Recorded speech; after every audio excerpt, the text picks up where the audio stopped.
Koikimedia, we're bringing the world closer to your doorstep.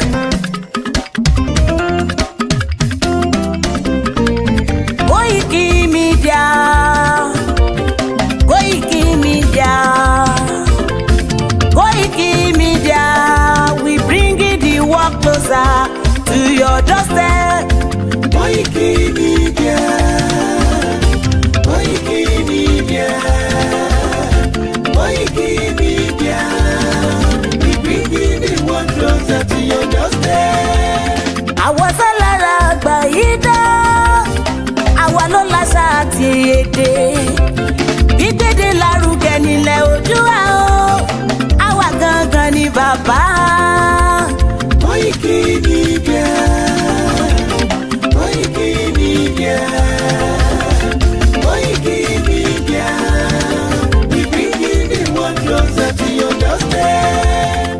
They never sabi wetin we carry for her. But they move closer before they go sabi. I said they never know wetin we carry for body. But they move closer before they go sabi.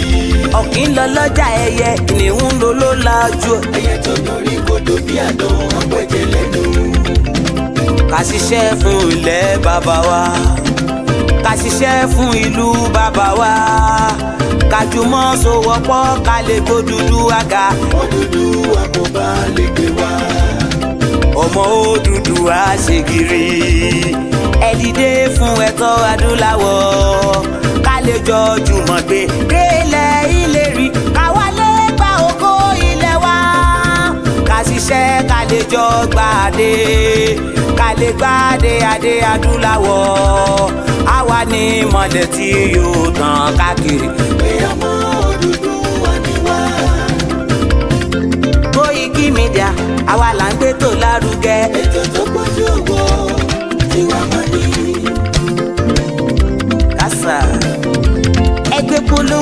wá kájé bùgbà yín jẹ. ètò tó pọ̀jù owó tiwa máa ní.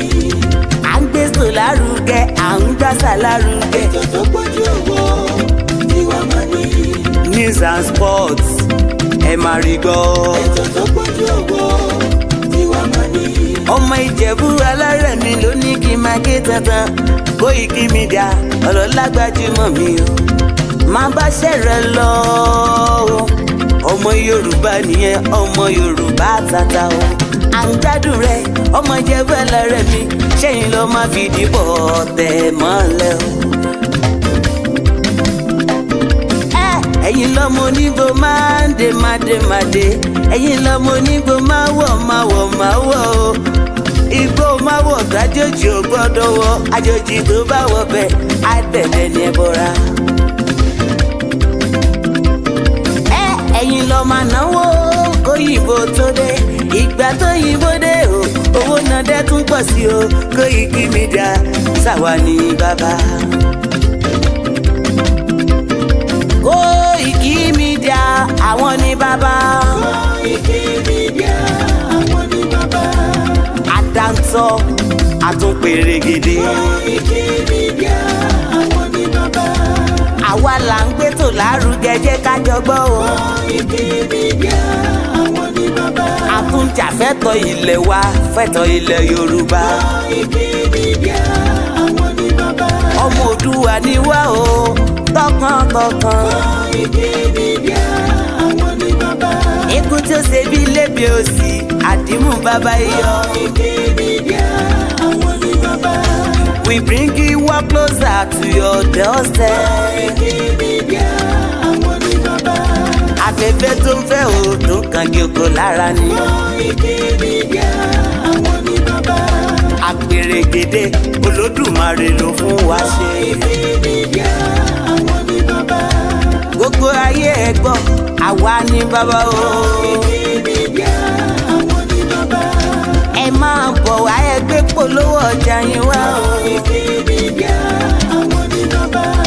òdúdú alágbèdá ní òtítọ́ lágbèdá ní. Koiki Media àwọn ní bàbá. a kì í sọ̀dálẹ̀, a kì í sóní kẹta.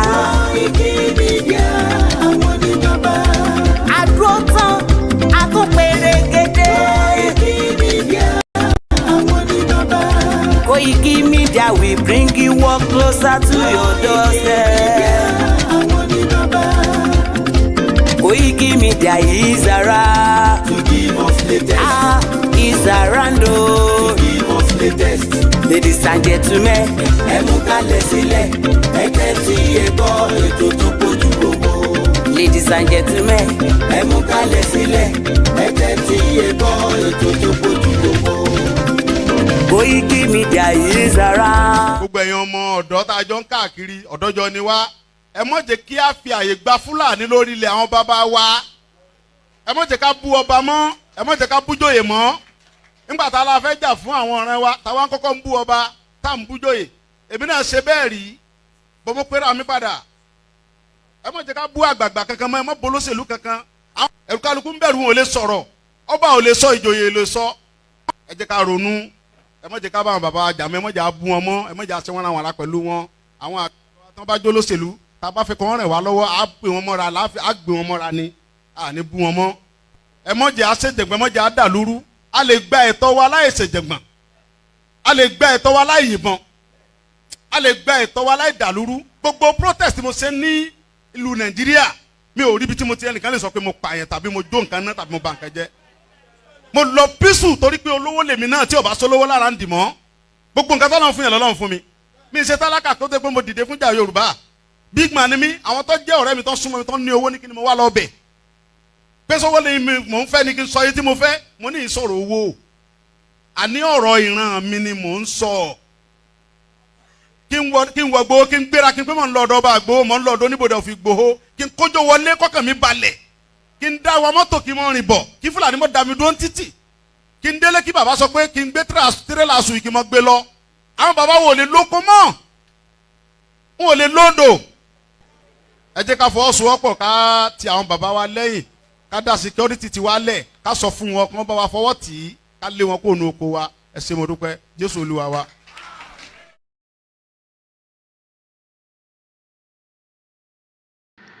Àṣàkẹ́ ìyá mi Àṣàkẹ́ mo kí yín o olórúkọ àti mi ni ojú òní tì mọ́mì mi Àṣàkẹ́ bàbá mi Olúwa ló ní kò ní bàjẹ́ fún yín sà so àpèsìn ọ̀la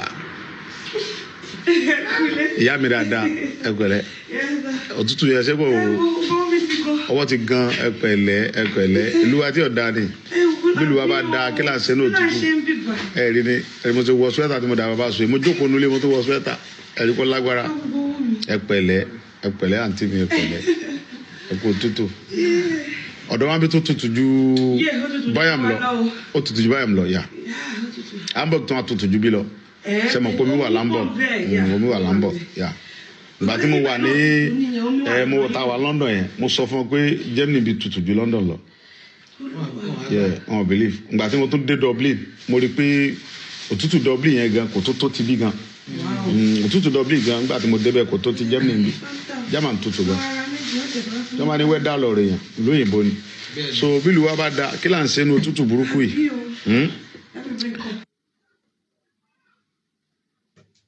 kò yẹ kó rí bẹ́ẹ̀ káwọn kan mọ jẹ̀gbádùn káwọn kan mọ jìyà kò dáa gbogbo ẹni tó fìyà jẹ mẹ̀kúnnù Ọlọ́run fìyà jẹ gbogbo ẹni tẹ́ ń da àwọn mẹ̀kúnnù láàmú ìdààmú ò ní tán lé láṣẹ Ọlọ́run gbogbo ẹni tó bá lóun ò ní fi wá lọ́kàn balẹ̀ tó lóun fẹ́ kí ebi mọ pa wá ebi ọ̀pá wọn náà kò yẹ kó rí bẹ́ẹ̀ ní òtútù burúkú ẹ wo ọmọ Yorùbá tí ń bẹ káàkiri ní òtútù àgbáyé káàkiri kọ́ lọ́ bá a sànú yìí kò yí sí tìlú wa bá da gbogbo nǹkan lọ́lọ́run fi tẹ́ wa lọ́rùn lù wa òtútù wa ò ní mú jù bàbá mi kan sọ̀rọ̀ mi wọ́n ní àbókí ń jìyà ó ló ń jà bí ń chi àbókí ń jìyà ó ló ń jà bí ń chi ẹ̀rí bọ́ lágbára ohun tó ní agbára ni o ọ̀làwà òkè ìgbádùn wo ní bẹ́ẹ̀ ní òtútù kò sí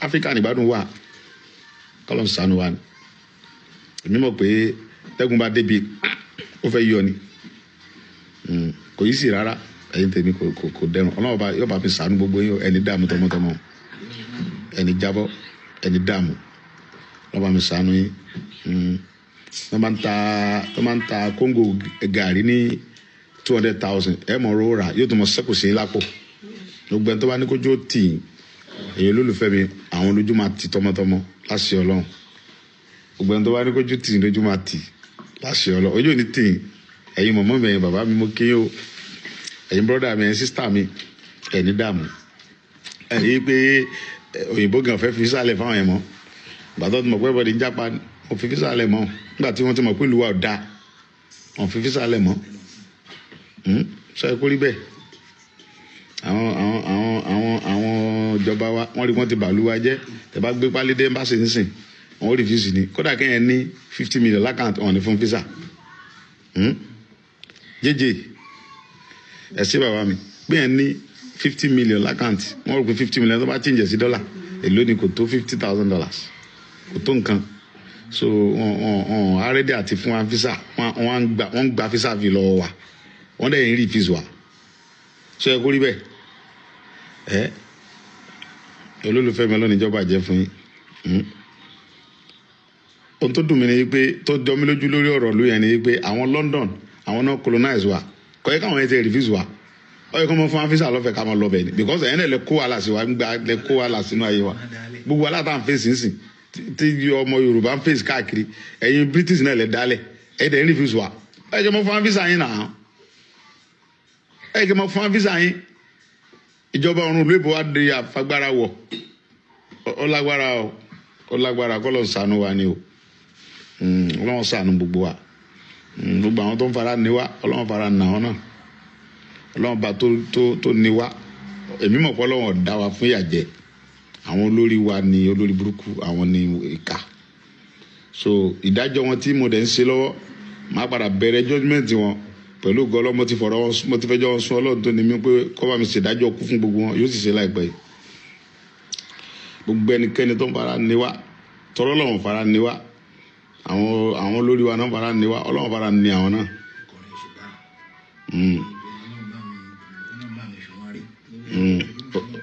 Òṣùgbà ọ̀rẹ́ mi ó kọrin kan ó ní gbogbo ẹni bó ló ṣe kọ nìyẹn náà ó ní gbogbo ẹni tó ń wá ṣubú mi ọlọ́lọ́run mọ̀ wọ́n mi ò mọ̀ ní kọ́ ó ní gbogbo ẹni tó ń wá ṣubú mi ìwọ mọ̀ wọ́n gbogbo ẹni tó ń fi mí ré ó ní gbogbo ẹni òṣùpá ní gbogbo ẹni tó ní mí lára ó ní Ọlọ́run bá mi ní wọ́n lára ó ní gbogbo àwọn tó ní mí lára ó ní Olúwa bá mi fi wọ́n rí òṣùpá ló sọ bẹ́ẹ̀ o ó ní gbogbo àwọn tó ń wá ṣubú mi ìwọ mọ̀ wọ́n gbogbo àwọn tó ń wá ṣubú yín pátápátá Ọlọ́run mọ̀ wọ́n Ọlọ́run gbogbo àwọn tá a wá ṣubú gbogbo ẹni tó ń fi yín ré Ọlọ́run bá tó ní mí. I've just discovered one of the most unique hotels in London. This is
infrastructure, what has that got to do with the federal government?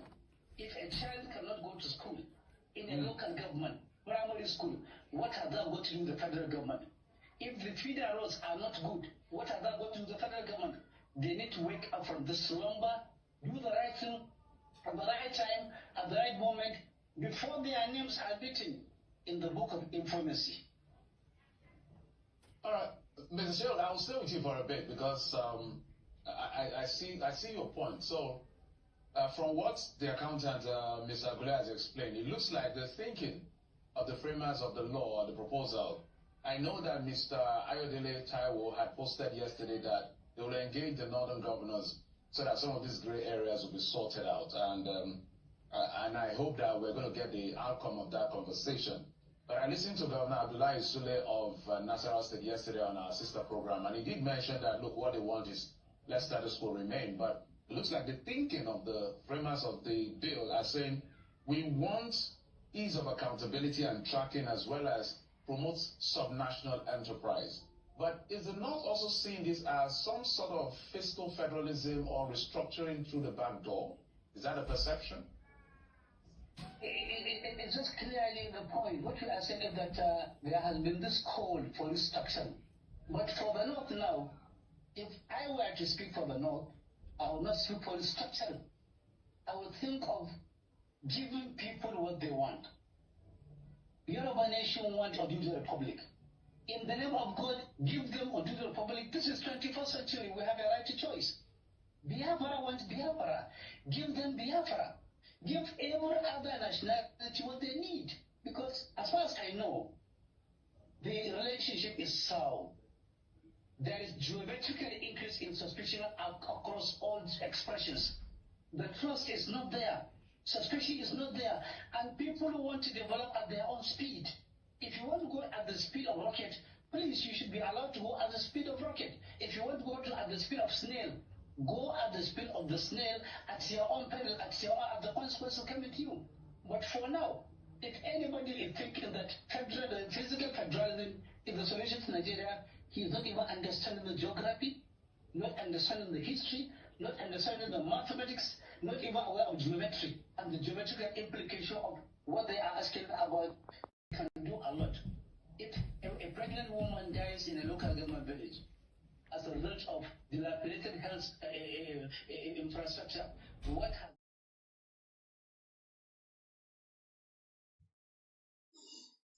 Okay, Ogua, and a very good evening and welcome to my live broadcast coming up to 2100 hours. In Nigeria, it's 10 p.m. local time, and I welcome you once again to Koiki, the Koiki media, bringing the world closer to your doorstep, the campaign to Yoruba nation, the campaign to self-determination, and the campaign on our quest to say enough is enough. Mo kí gbogbo wa bí a ti ṣe ń wọlé ní méjì mẹ́ta, tẹ́ bá fẹ́ káwọn èèyàn mọ̀ pa wà lórí program, share the program. I would have decided to go to bed and then go and sleep, but tá a bá tí jáde ara tiwa náà kì í balẹ̀. Ó dìgbà tá a bá jáde káwa sọ tó wà nínú wa, kẹ́yìn náà comment. But for the people to know that we are live, one share will go to next person, like, love, comment.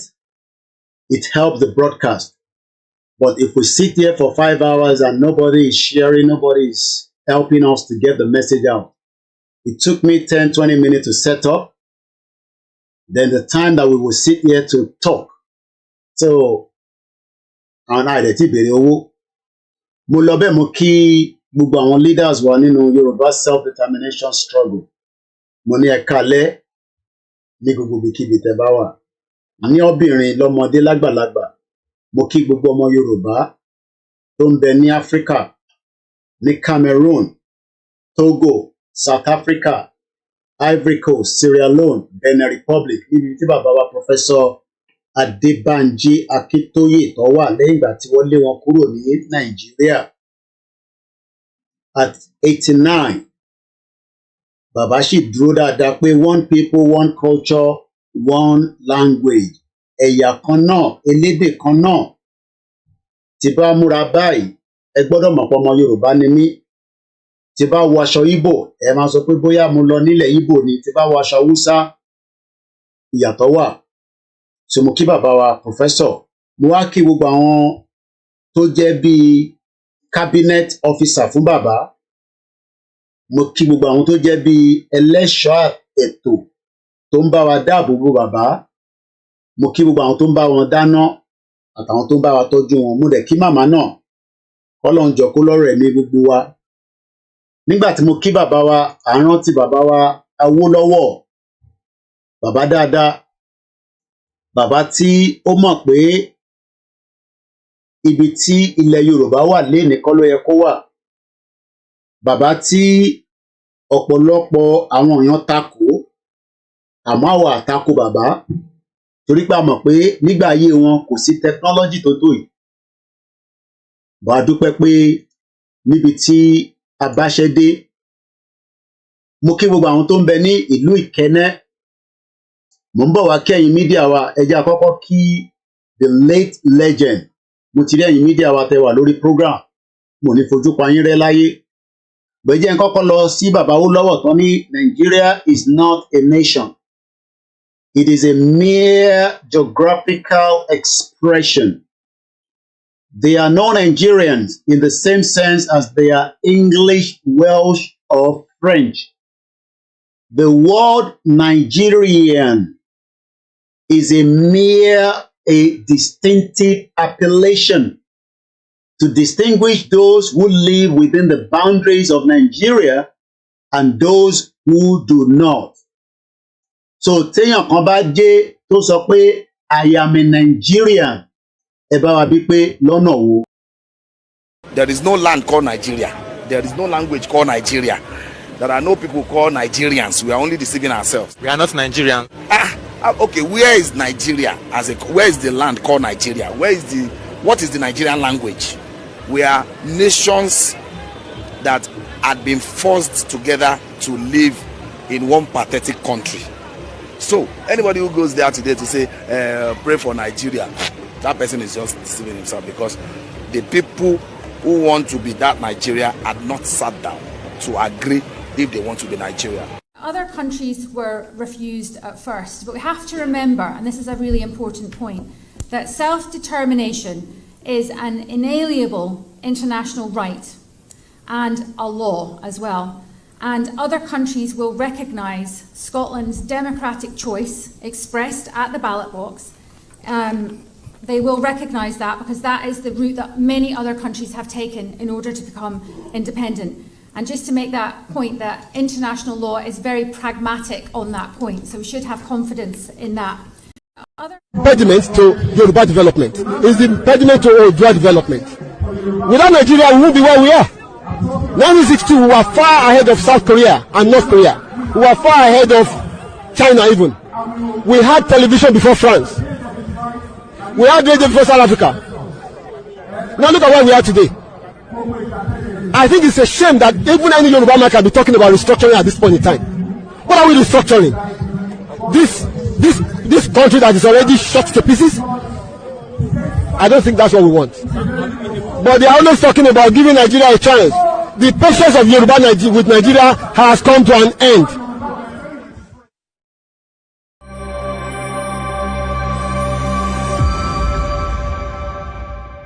The welfare of millions of people for generations to come may be affected by the wisdom which we here display.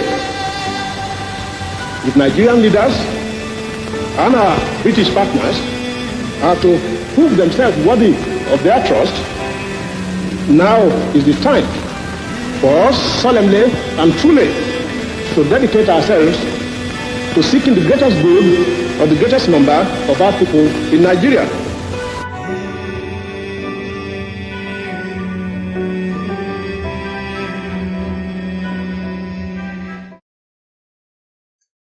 So a kí gbogbo ìdílé bàbá wa late Ọbáfẹ́mi Awólọ́wọ̀ kọ́lọ́njọ́ nínú ọlẹ́ kó fún bàbá wa Professor ADEBANJI Akintoye lẹ́mìí tó gùn àtàlàáfíà kọ́lọ́n wọlá gbogbo àdúrà tẹ́yin ọmọ Yorùbá ń ṣe fún bàbá kí bàbá bá wa gbé ọ̀rọ̀ Yorùbá nation ká máa fi lè declare independent tiwa náà gẹ́gẹ́ bí orílẹ̀-èdè kan tó wà nínú àgbáyé kọ́lọ́njọ́ kó má pẹ́ ju bó ṣe ń yẹ lọ before kí ọdún yìí ká máa fi fẹ́ mú ọdún tó ń bọ̀ ká máa prepare pé gbogbo ẹ̀ máa da bá ṣe fẹ́ kọ́lọ́n wá wo gbogbo àwọn tó jẹ́ ọba ilẹ̀ Yorùbá tí wọ́n dẹ̀ ń wo bàbá yìí at 89 lóòótọ́ àwa bọ̀wọ̀ fáwọn ọba àdẹ̀mọ̀ fáwọn ọba wa àwọn ni the custodian of the stool a mọ̀ fáwọn ọba kan dúró gẹ́gẹ́ bí ìran fún ilẹ̀ Yorùbá àmọ́ àwọn ọba mélòó la need a need gbogbo ọba ilẹ̀ Yorùbá àmọ́ ọ̀pọ̀lọpọ̀ àwọn ọba tí a need wọ́n ti wà lábẹ́ àwọn tí a mọ̀ sí olóṣèlú àmọ́ àwọn olóṣèlú dẹ̀ mọ̀ pé ẹnìkan tó ká wọn lọ́wọ́ kò tí ó lè sọ pé tílẹ̀ Yorùbá bá fẹ́ ṣú lálẹ́ yìí kílẹ̀ mọ́ lálẹ́ yìí lẹ́yìn Ọlọ́run Elédùmarè tó dálẹ̀ Yorùbá tí olóyè bá gbé ohùn sókè lálẹ́ yìí gbogbo ilẹ̀ Yorùbá máa dàrú àmọ́ ọba tó ń bá wa gáìdì olóyè tó fi ń jẹ fún wa pé Germany lòun wà gbogbo ẹni tó ń pè sí pàdé kò ní pàdé kankan tó ń lọ gẹ́gẹ́ bí mo ti ṣe sọ fún wa tẹ́lẹ̀ kọ́lọ́njọ́ gbogbo ọgbọ́n òye tólóyè máa fi gbé kalẹ̀ pẹ̀lú àwọn ọ̀lẹ̀tẹ̀ tó ń sọ pé kò ní kankan tó lè ọ́fà kọ́lọ́n bá wa pilọ̀tẹ̀ kọ́lọ́njọ́ kó wọlá gbogbo ibi tí wọ́n ti ń ṣe àdúrà ní gbogbo ilẹ̀ àgbáyé àti ti mùsùlùmí Hindu àti toníṣẹ̀ṣe àti kìrìsìtẹ́nì kó bá wa gáìdì olóyè ní gbogbo ìgbà kí ìgbà tó bá sọ pé àsìkò ń súnmọ́ kọ́lọ́hún jọ kó má fi sílẹ̀ kọ́lọ́hún wá fi àwọn èèyàn dáadáa kó fi ṣe gàrí tirẹ̀ gbogbo ẹni tó wá ń lépa ẹ̀ tí wọ́n ti bí àti tí wọ́n ti bí ẹ wá lọ dúró dè ní ọ̀run nítorí pé jẹ́jẹ́ ni ìyá rẹ̀ ló bí olóyè nígbà tó ń bí olóyè wọ ìyá rẹ̀ ò sọ pé nǹkan báyìí ni kó wá ṣe fúnlẹ̀ Yorùbá ohun olóyè látara ntí ẹ̀mí Ọlọ́run kó sí ló fi bá wa dá sírìn àjò yìí. Ọ̀pọ̀lọpọ̀ àwọn ọmọ Yorùbá àwọn ń wo tèní àmọ́wọ́ owó tọ́lá, wọ́n ń wo gbogbo ká jẹ ká mu ká sùn níbi téèyàn lè sùn kó má jí níjọ́ kejì. Àmọ́ ìyá yìí wá fi ara ẹ̀ sílẹ̀ látara pé ikú tó fi pa olóyè tí wọ́n dẹ̀ ṣe ń sáré yẹn pé wọ́n fẹ́ mu. Gbogbo ẹ̀dá ọmọ ènìyàn tó bá ń sáré ikú fún bàbá wa ọmọ Adéyẹmọ olóyè Ìgbòho, ẹ̀yin lẹ máa kú. Gbogbo ọba tó bá ń sáré pé kí olóyè pé in tó fẹ́ ṣe kó má rí ṣe, ọba náà kó gbọdọ̀ wọlẹ̀. A gbọdọ̀ gbọ́rùn ọba náà kó tún dún mọ́ nílẹ̀ Yorùbá. Ọba kọ́ba tó bá ń pètò lẹ́yìn pẹ̀lú àwọn olóṣèlú pé wọ́n ń pariwo, wọ́n ń ṣètò kan, wọ́n ń ṣe gbogbo in tí a mọ̀ tí wọ́n lè ṣe lórí olóyè Ìgbòho, ọba náà kó sùn káwọn alálẹ̀ dè mọ́lẹ̀, tó bá fẹ́ gbéra kó má lè gbéra. A ní pé kó kà, àmọ́ kí ọba náà nílẹ̀ Yorùbá ni ní gbogbo ibikíbi tẹ́ bá wà ní ọba ni mò ń sọ lọ́wọ́ yìí. Torí pé ọba kan ò lè wà kí olóyè àti bàbá Akíntóyè máa sọ pé ìran ìyà ń jẹ ìran Yorùbá, tí ẹ tún wá ń ṣe jàǹbá pé kí olóyè gẹ́gẹ́ bí ẹni tí ó máa lọ bá màmá rẹ̀ lọ́run. Ọba náà ni kó lọ dúró dè wá lọ́hùn. Ọba kọ́ba ní gbogbo ibi tó ń pè ní South West, àti tilẹ̀ Haúsá ni, àti tilẹ̀ Ìgbò ni, àti tilẹ̀ Gẹ̀ẹ́sì ni, tó bá ń pèrò pé kí olóyè Ìgbòho kó má lè ṣe tó wà lẹ́mìí ẹ̀ tó fẹ́ ṣe fọ́mọ Yorùbá, kí ọba náà kó sùn kó má dìde. Kí ọba náà níbikíbi tẹ́ bá wà ẹ̀ ní dìde, orí ilẹ̀ tẹ́ sùn yẹn náà lẹ máa sùn sí, tá a máa fi gbé yín lọ síbi tá a máa sin yín sí. Ọba nílẹ̀ Yorùbá tó bá ń tako ìran rẹ̀ tí a dẹ̀ ń pariwo àwa fìyẹn sílẹ̀ pé kí Elédùmarè kó mú yín. Àmọ́ tẹ́ bá ń ṣe jàǹbá pé ìgbésẹ̀ tó kù tó lóye fẹ́ gbé, gbogbo ọ̀nà tó fẹ́ gbà, ẹ fẹ́ blọ́ọ̀kì ẹ̀ ni, ẹ fẹ́ rán àṣàṣì sí ni, ẹ fẹ́ rán kinní kan sí ni, gbogbo ẹ̀ pátápátá lọ́dọ̀ ti yín lálẹ́ yìí. Kí Ọlọ́run wo ohun tá a fi ń sọ̀rọ̀ nínú bíbà yìí, kí ọba náà kó sùn kó má dìde. Torí pé èmi ò mọ bí ọba ṣe lè wà nílẹ̀ Yorùbá tí a dẹ̀ ń sọ pé ìyà ń jẹ ọmọ Yorùbá níbikíbi tí gbogbo wa wà lálẹ́ yìí, tí àwọn ọba dẹ̀ dákẹ́. Mo lọ bẹ́ẹ̀ mo kí gbogbo ẹ̀yin ìyá wa dáadáa, mo kí Ajagun, mo kí gbogbo ẹ̀yin màmá tí ẹ̀ ń dúró tì wá pé kò ní bàjẹ́, tí ẹ̀ ń fi gbogbo àsìkò yín tí ẹ fi ń ṣe àdúrà pé kíran Yorùbá kó tú nínú ìdì. Gbogbo ibikíbi tẹ́ bá wà, mo bẹ̀ Ọlọ́run nínú ọlẹ́ kó jọ kó túbọ̀ bá wa dúró tì yín. Mo wá lọ bẹ́ẹ̀ mo kí gbogbo ẹ̀yin bàbá tí ẹ dúró pé ìran Yorùbá níbi tó wà lénìí ibẹ̀ kọ́ ló yẹ ká wà. K'Ọlọ́run jọ kó bá wà pẹ̀lú yín. Mo lọ bẹ́ẹ̀ mo kí gbogbo àwọn medias, torí pé mídíà kan ò lè dá ṣe. A kò ní bá ṣe ń gbé program yẹn létòlétò ni. Koiki Media ò lè dá ṣe, kò possible. Koiki Media ò lè dá ṣe, àmọ́ ó dúró gẹ́gẹ́ bí ọmọ Yorùbá tó lè kápá àwọn olóṣèlú, ó lè kápá àwọn ọba, ó lè kápá anybody. Kódà tó bá jẹ́ King Charles ni mo kápá ẹ̀. Torí ikú kan tó máa pa King Charles náà ló máa pẹ̀ mí.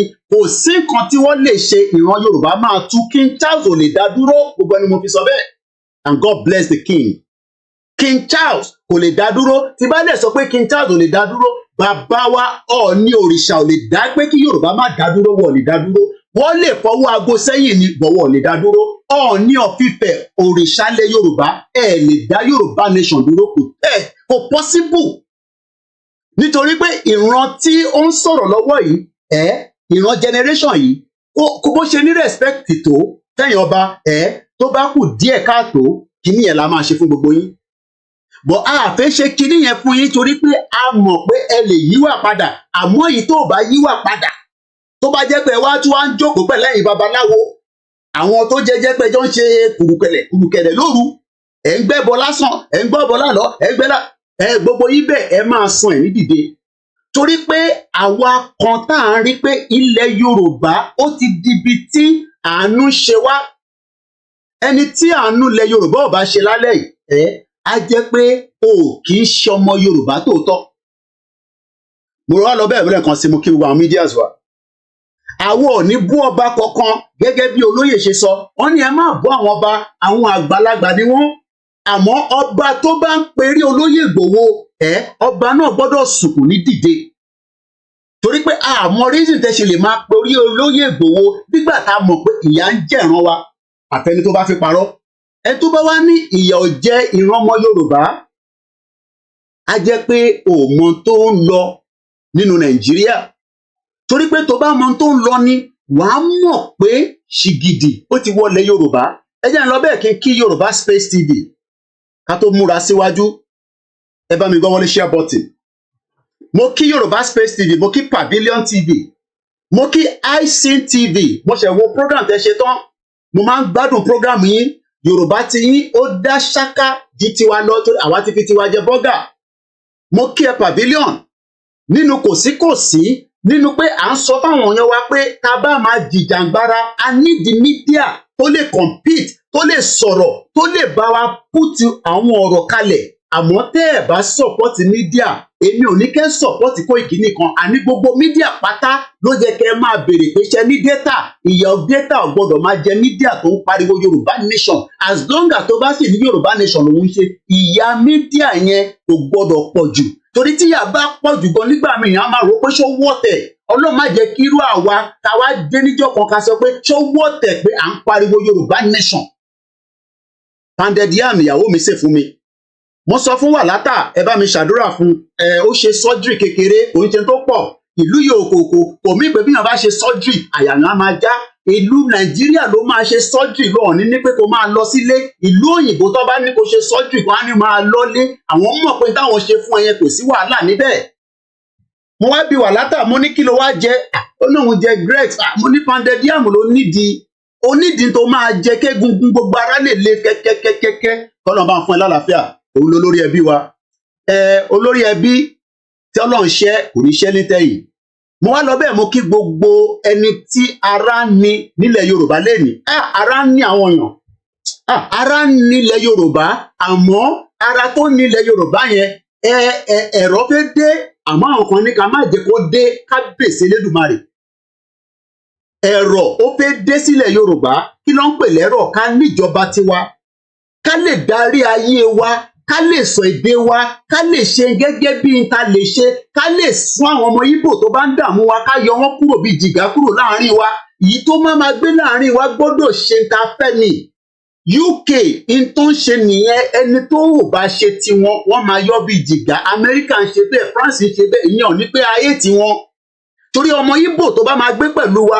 ó gbọ́dọ̀ respect òfin ilẹ̀ Yorùbá torí pé gbogbo n tó ń ṣe níta náà tó fi respect òun ló ń lọ lọ́nkàn yẹn ọmọ Yorùbá tó bá wà kù díẹ̀ káàtó àárọ̀ lọ sẹ́wọ̀n èyí tó bá pààyàn àádájọ́ ẹ̀ gẹ́gẹ́ bí constitution àmọ́ ìta bá rí pé orientation ló ṣẹlẹ̀ sí bóyá fún díkan àbídí kejì ó kù díẹ̀ káàtó àá ṣètọ́jú fún un ẹ̀yin ọmọ Yorùbá dìde ọ̀rọ̀ tó wà nílẹ̀ yóò ń sọ̀rọ̀ koikimedia kò ń ṣe pé torí pé mi wà nílùú òyìnbó pẹ̀lú àwọn ọmọ àtìyàwó àmọ́ ara nílẹ̀ Yorùbá mo kí ẹ arẹwà kíkanjú àní gbogbo àti bá rí ẹnu mi á máa dùn obìnrin tó dúró ni báwọn ọmọ Ìgbò yẹn ṣe ń bá wa jà ó ń takò wọ́n pé sẹ́ ànílẹ̀ Yorùbá ló ń pe bíbà yìí ó kì í ṣe ilẹ̀ Ìgbò tílẹ̀ Yorùbá ò bá gbé yẹn padà lọ sílẹ̀ Ìgbò ìyẹn ò ní pé bí a bá rí n tó dá láàrin àwọn ọmọ Ìgbò ká má sọ àmọ́ èmi àti Simon Ekpa a dúró 5 and 6 lórí ìrìn àjò yìí torí pé self determination ni Simon Ekpa fẹ́ self determination lèmi náà fẹ́ àjọ máa ṣèjọba ọ̀tọ̀ọ̀tọ̀ ni mo wá kí Simon Ekpa kú iṣẹ́ takuntakun ọbẹ̀ Elédùmarè á tì ẹ́ lẹ́yìn gbogbo ìgbésẹ̀ tí Simon Ekpa fẹ́ gbé ní December 2nd àwa máa ṣe àjò lé lórí pé ó gbọ́dọ̀ bọ́ sí mo máa pe babaláwo mi pé gbogbo ìgbésẹ̀ tí Simon Ekpa fẹ́ gbé ẹgbẹ́ fájáde gbogbo ohun tó bá kù díẹ̀ káàtó wọ́n máa fẹ́ dàrú mọ́ lọ́wọ́ ni kẹ́ bá wa rán ògùn sí bàbá Tinubu bó bá jẹ́ Tinubu ló fẹ́ yọ Simon Ekpa lára kí kóògùn lọ bá kó máa lọ torí pé Tinubu mọ̀ dájú pé ìran Yorùbá gbọ́dọ̀ lọ gẹ́gẹ́ bí orílẹ̀-èdè àmọ́ ó wà lára àwọn tó ń takò lálẹ́ yìí mo fẹ́ ká wo fídíò yìí ní kíákíá torí ara mi ń gbóná àmọ́ mò ń try láti control mo kíyà tó bí mi lọ́mọ ẹ má bínú ẹ̀yin tó kù tá ìtì kí torí tá a bá wà lórí program ní àsìkò wà tá à ń ṣeré àsìkò eré yàtọ̀ ilẹ̀ Yorùbá gbọ́dọ̀ máa dùn wá lọ́kàn gẹ́gẹ́ bí bó ṣe wà lálẹ́ yìí mo kíyàwó tó bí mi mo kíyàwó mi dáadáa torí pé tó o bá mo ní nígbà tó ti fún mi ní pounded yam àtẹ̀fọ́ mo gbọ́dọ̀ jáde láti wá lo energy yẹn nísìnyí ẹ jẹ́ ká jọ wo fídíò yìí mo kí gbogbo ẹ̀yin ọmọ Yorùbá ẹ gbé ohùn sókè ẹ jẹ́ ká jọ wo fídíò.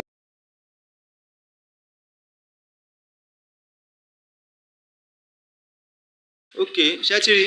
glass ni àbí net. kí ló wà lọ́wọ́ ẹ yẹn. ṣé máa ń tu ni àbẹ máa ń break ẹ. oya ṣe lè bẹ́ẹ̀ máa ń ṣe. ṣe bẹ́ẹ̀ máa ń ṣe. ṣé ti rí bẹ́ẹ̀ ti rí. Are you getting me, sir? ṣé ti rí. Look at this so small age.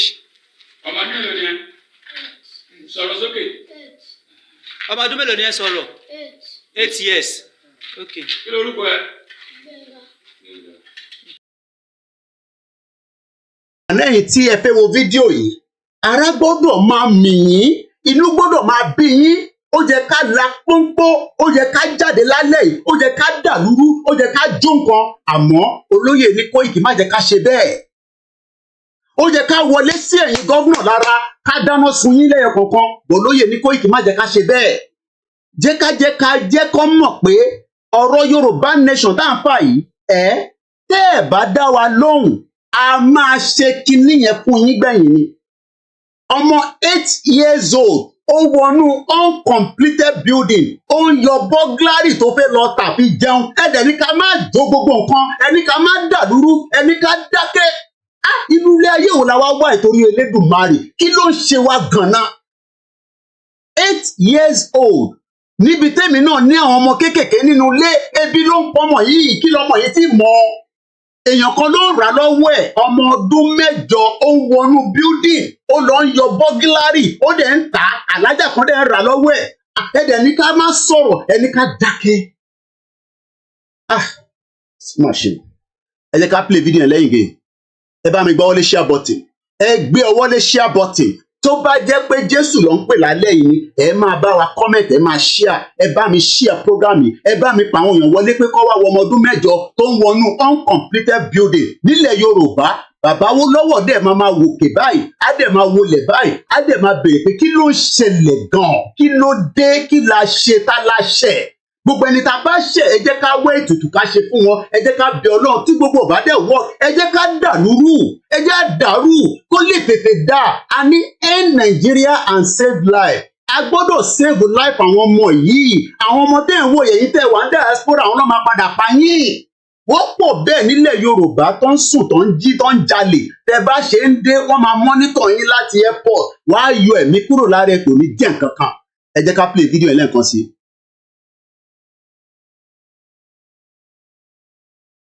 example ok ṣé ti rí.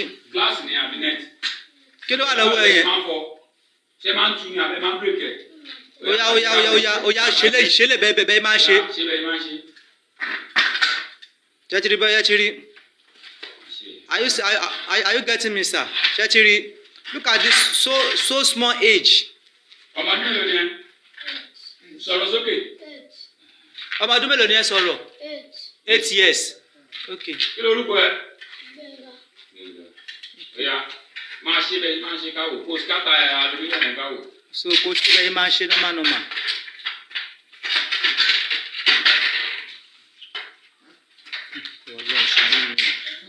mo dẹ̀ parọ́ fún dáàdì yẹn pé nǹkan sọnù ń bí báyìí but now èmi tí kí wá lọ́wọ́ mi ni mo ní.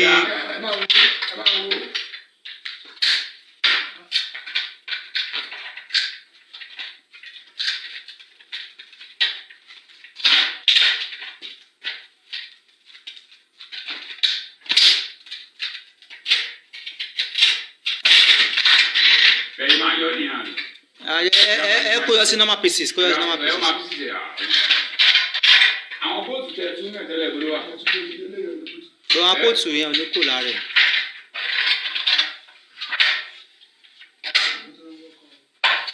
ó ṣáwọn ilé yóò lóbi ni. ó yà kú báwo lẹ ṣe máa ń kó ẹ̀mélòó lẹ ti wá ní.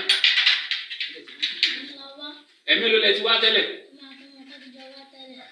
ẹjọ wá tẹ́lẹ̀. ìwọ àti ẹ̀mí ló lẹ wá lánàá. Ẹ̀mí ló lẹ wá lánàá. Lẹ wá lánàá. Ìwọ àtọmọ kan ti jọ wá tẹ́lẹ̀. Ó jẹ́ mẹ́ta tẹ́ ti wá mi báyìí.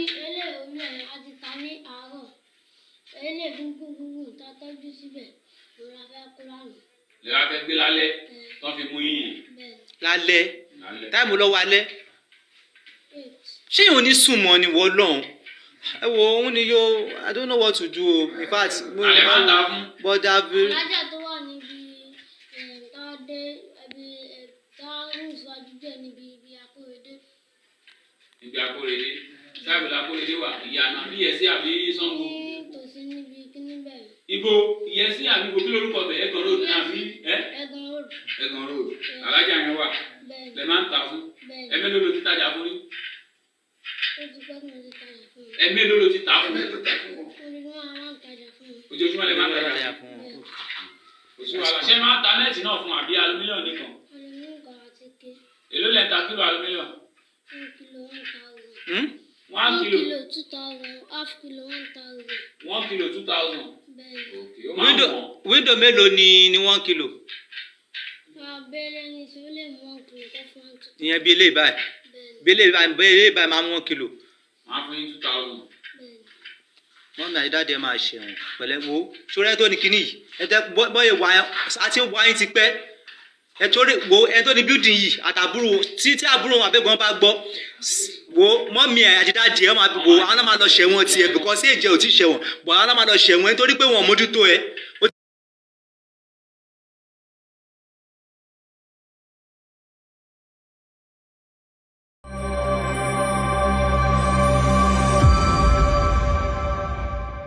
The welfare of millions of people for generations to come may be affected by the wisdom which we here display. If Nigerian leaders and our British partners are to prove themselves worthy of their trust, now is the time for us solemnly and truly to dedicate ourselves to seeking the greatest good of the greatest number of our people in Nigeria.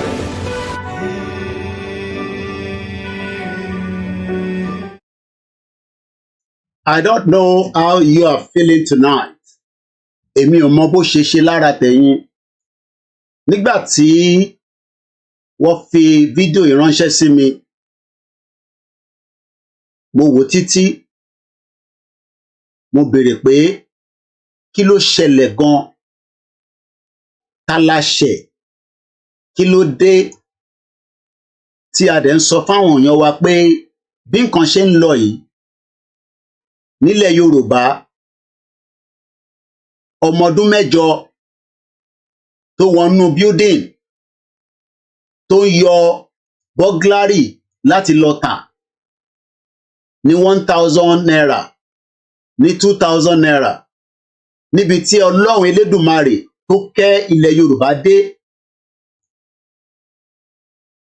Kí la fẹ́ ṣe sọ́rọ̀ tó wà nílẹ̀ yìí? Ta ló wà against pé kíran Yorùbá bọ́ nínú ìdààmú àtòṣì? Ta ló wà behind ẹ̀? Àti pé kí ló dé? Kí la máa sọ fún wọn? Kí la máa ṣe fún wọn? Irú ẹ̀bẹ̀ wo ni ká bẹ̀ wọ́n? Bí wọ́n máa gbọ́ níbi tí ilé ayé dé lénìí ní ọmọ ọdún 8 kí lọmọ yìí mọ̀?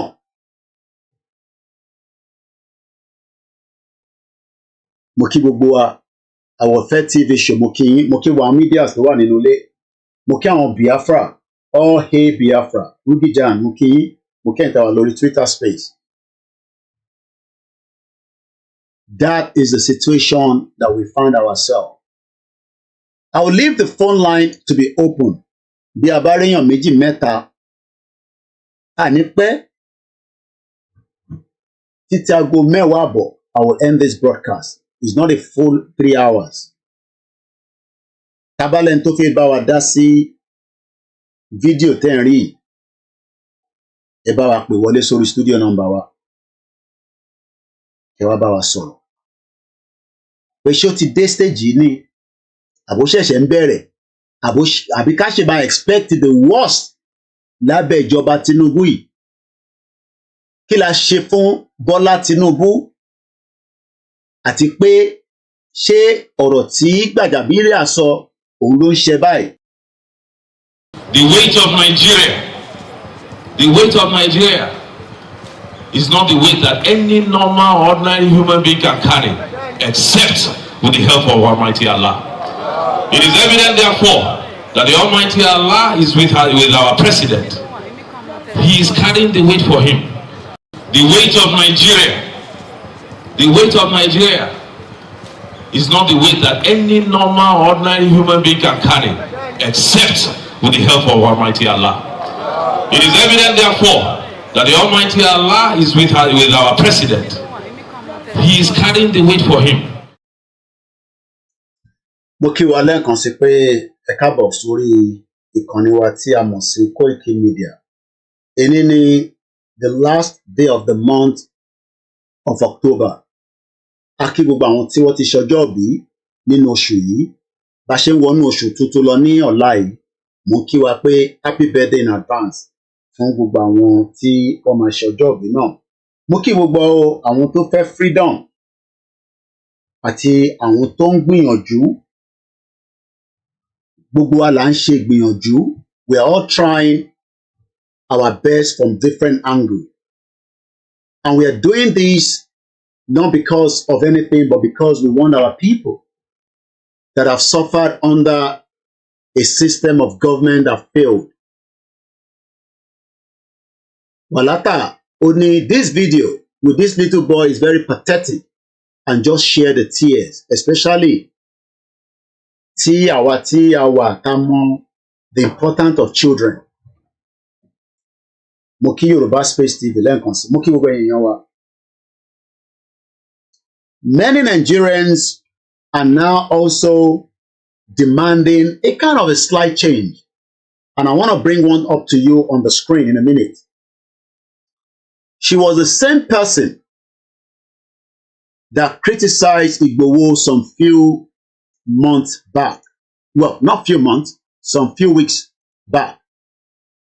That why should Igboho go all the way to Downing Street to deliver a letter to Downing Street, since we are no longer part of UK anymore? We are an independent country. But the truth being said, everybody knows that Nigeria is not truly independent, and we have been deceived that we are. The question then is, how do we stop the fraudulent Nigeria that was created for a selfish reason? And that reason can no longer work. But many people say, Oshimashishe, that is just a matter of when and how. But ọ̀pọ̀lọpọ̀ èèyàn mọ̀ pé the end of Nigeria òun la wà.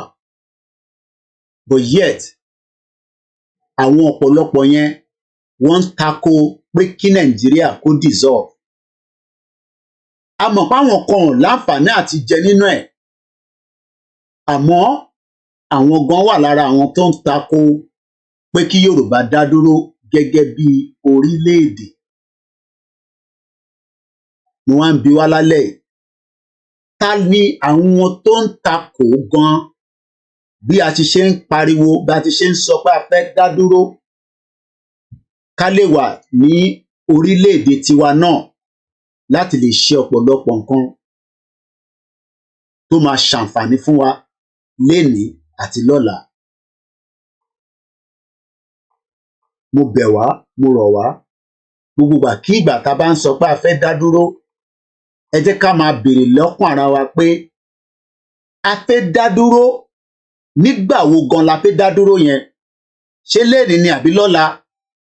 Àbí a tún fẹ́ ní sùúrù kíjọba Tinubu tó ń lọ lọ́wọ́lọ́wọ́ yìí ká test, ká try, tó bá dẹ̀ wá ṣiṣẹ́? Torí pé àwọn tí wọ́n ń takò wọ́n ń wo Tinubu gẹ́gẹ́ bí ẹni tó ní kankan tó máa wá offer wa láìpẹ́ láì jìnnà.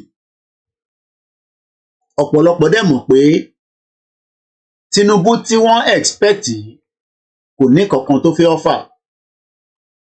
Tinubu ó ń gbìyànjú àmọ́ Nàìjíríà ò lè work fún ìgbìyànjú ẹ̀ láti jáde rárá, and that is the reason why àwa kan ṣe ń sọ pé ṣe jẹ́ ká gbéyẹ̀wò.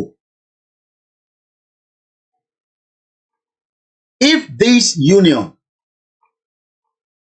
failed to work, why then are we pushing it on ourselves? Kí ló dé tá à ń force lé wa lórí?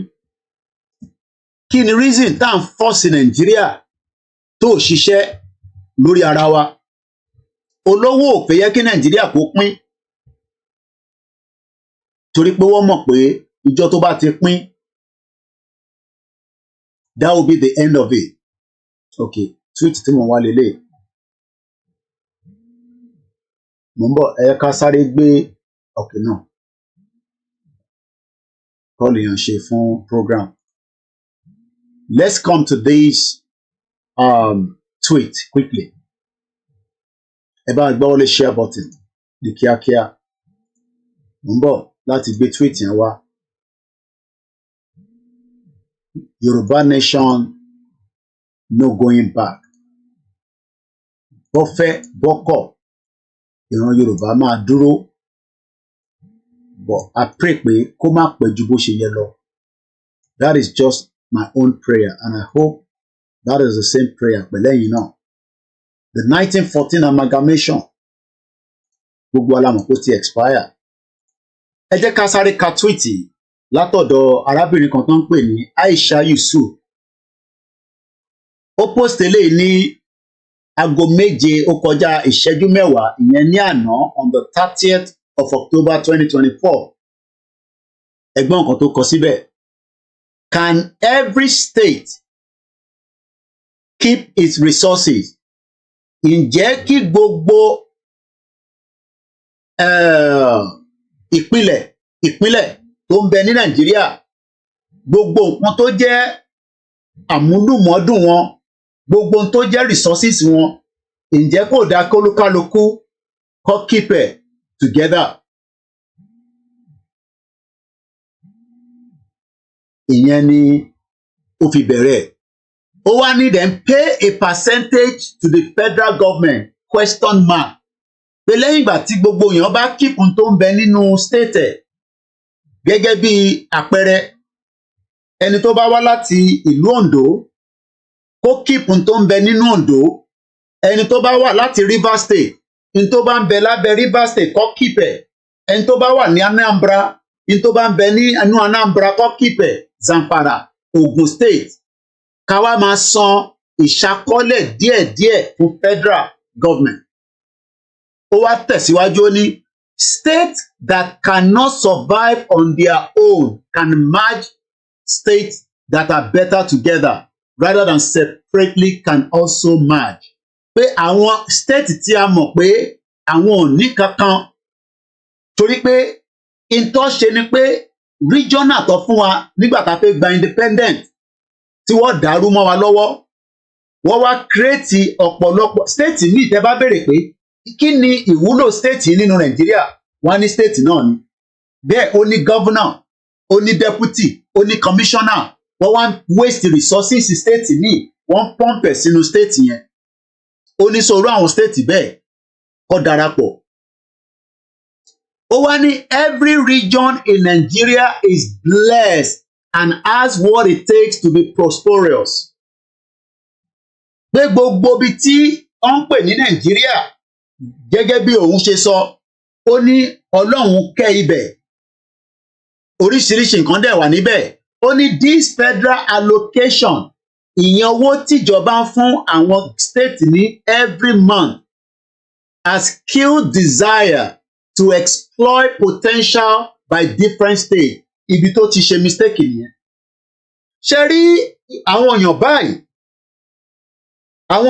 èèyàn burúkú ni arábìnrin tó ń pè ní Aisha Yusuf, èèyàn burúkú gbáà ni. Gbogbo wọn ló mọ̀ pé ọ̀rọ̀ Nàìjíríà kò lè ṣiṣẹ́. Ọ̀rọ̀ Nàìjíríà regional government ó ti late kò sí nǹkan kan tá lè rí John mọ́. Kódà àwọn Haúsá náà ti ń sọ̀rọ̀ pé ẹ ṣe jẹ́ kí gbogbo èèyàn máa lọ olúkálukú lọ dá ṣèjọba rẹ̀. Ajìjàngbara Media TV mú kí ẹ. Gbogbo ẹ̀yin tó kù a máa kí yín ká tó parí ètò torí àsìkò. Now ẹ jẹ́ ká wo àwọn respond tó wá lábẹ́. Sísá mi kan wọ́n ń pè ní Ifáfúnṣọ́, mo máa ń tẹ̀lé dáadáa lórí X. Ó ní I wasn't expecting this from you. Shows you know what you are doing this well, or you are just knowing how a proper society should be. Eléyìí ń ṣàlàyé pé so ṣòfin sọ pé o ò mọ̀ tẹ́lẹ̀ ni àbí o ṣẹ̀ṣẹ̀ mọ̀. This is the same Aisha Yusuf tó ń criticize olóyè Ìgbòho pé ó gbé ìwé lọ bá Prime Minister UK. Òun sọ pé ṣé a ṣì wà ní abẹ́ slave báwo tẹ̀lé ó ṣe sọ̀rọ̀ yẹn. Ẹ jẹ́ ká tẹ̀síwájú Ifáfúnṣọ́. Ó ní ṣé o ṣẹ̀ṣẹ̀ mọ̀ ni pé society tó ò ní ṣiṣẹ́ òun la wà nínú ẹ̀tọ́ pè ní Nàìjíríà. Mo kíyà tó bí mi lọ́mọ.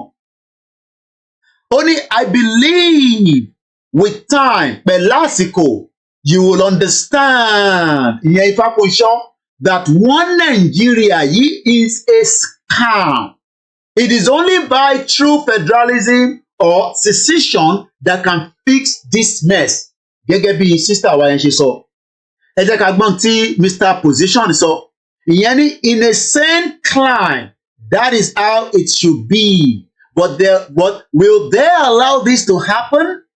It will only block the thief-free ways like Tinubu, àwọn olè, àwọn jagaban, àwọn jagabandit, àwọn criminals, àwọn Peter Obi olè, àwọn Atiku olè, àwọn Kwankwaso Maradona, àwọn Dasuki olè, gbogbo wọn criminals bẹ́ẹ̀ bẹ́ẹ̀ lọ. Ẹ jẹ́ agbọ́n tí ọbabìnrin Adérónkẹ́ sọ. Ìyẹn ní wow ṣé pé lè jáde lẹ́nu ẹ ìwọ Aisha Yusuf.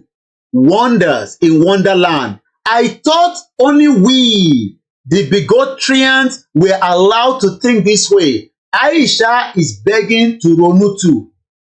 Now, kí ni mo fẹ́ mú jáde níbẹ̀ ni pé first and foremost, regional government ò lè work mọ́.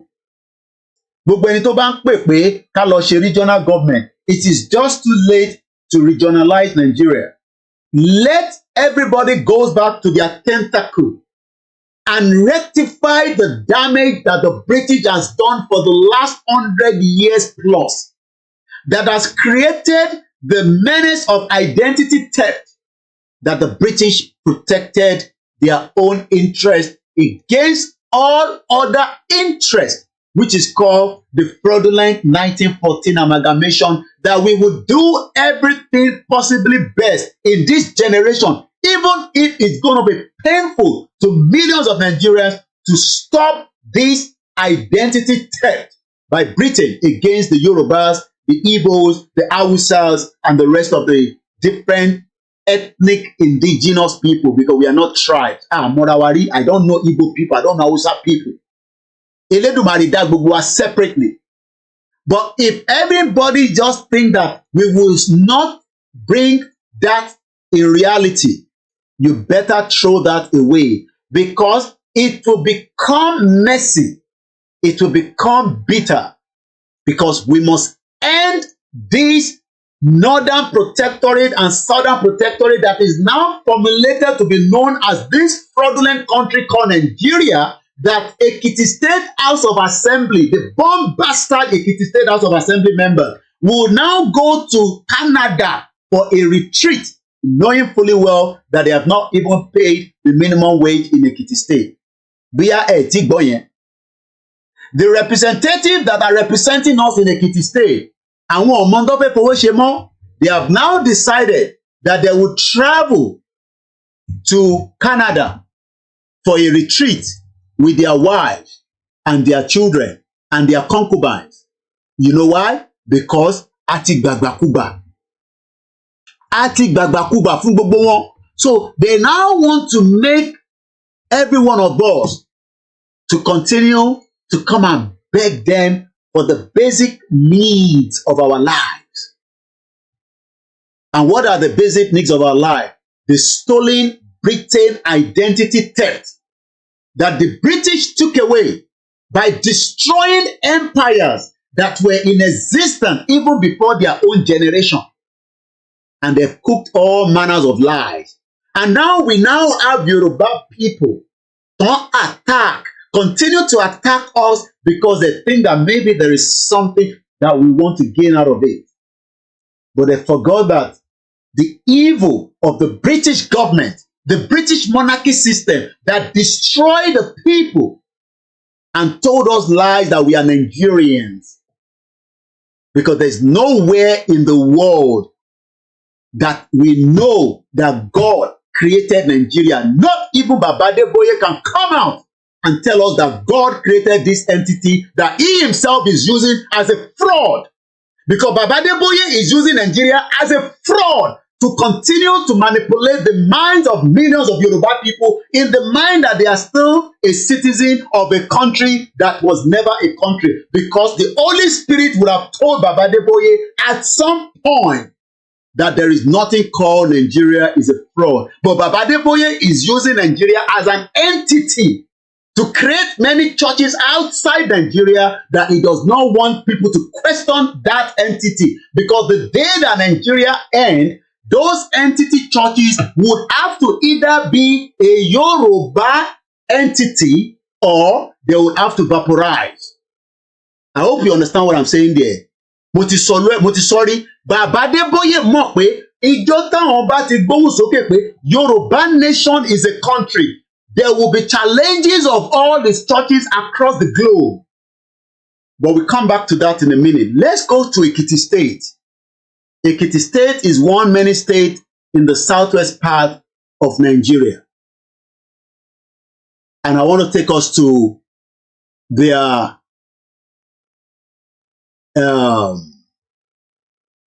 members. I think they call them Ekiti ambassador. I hope that is what they're calling them. Let's see if we can find their names.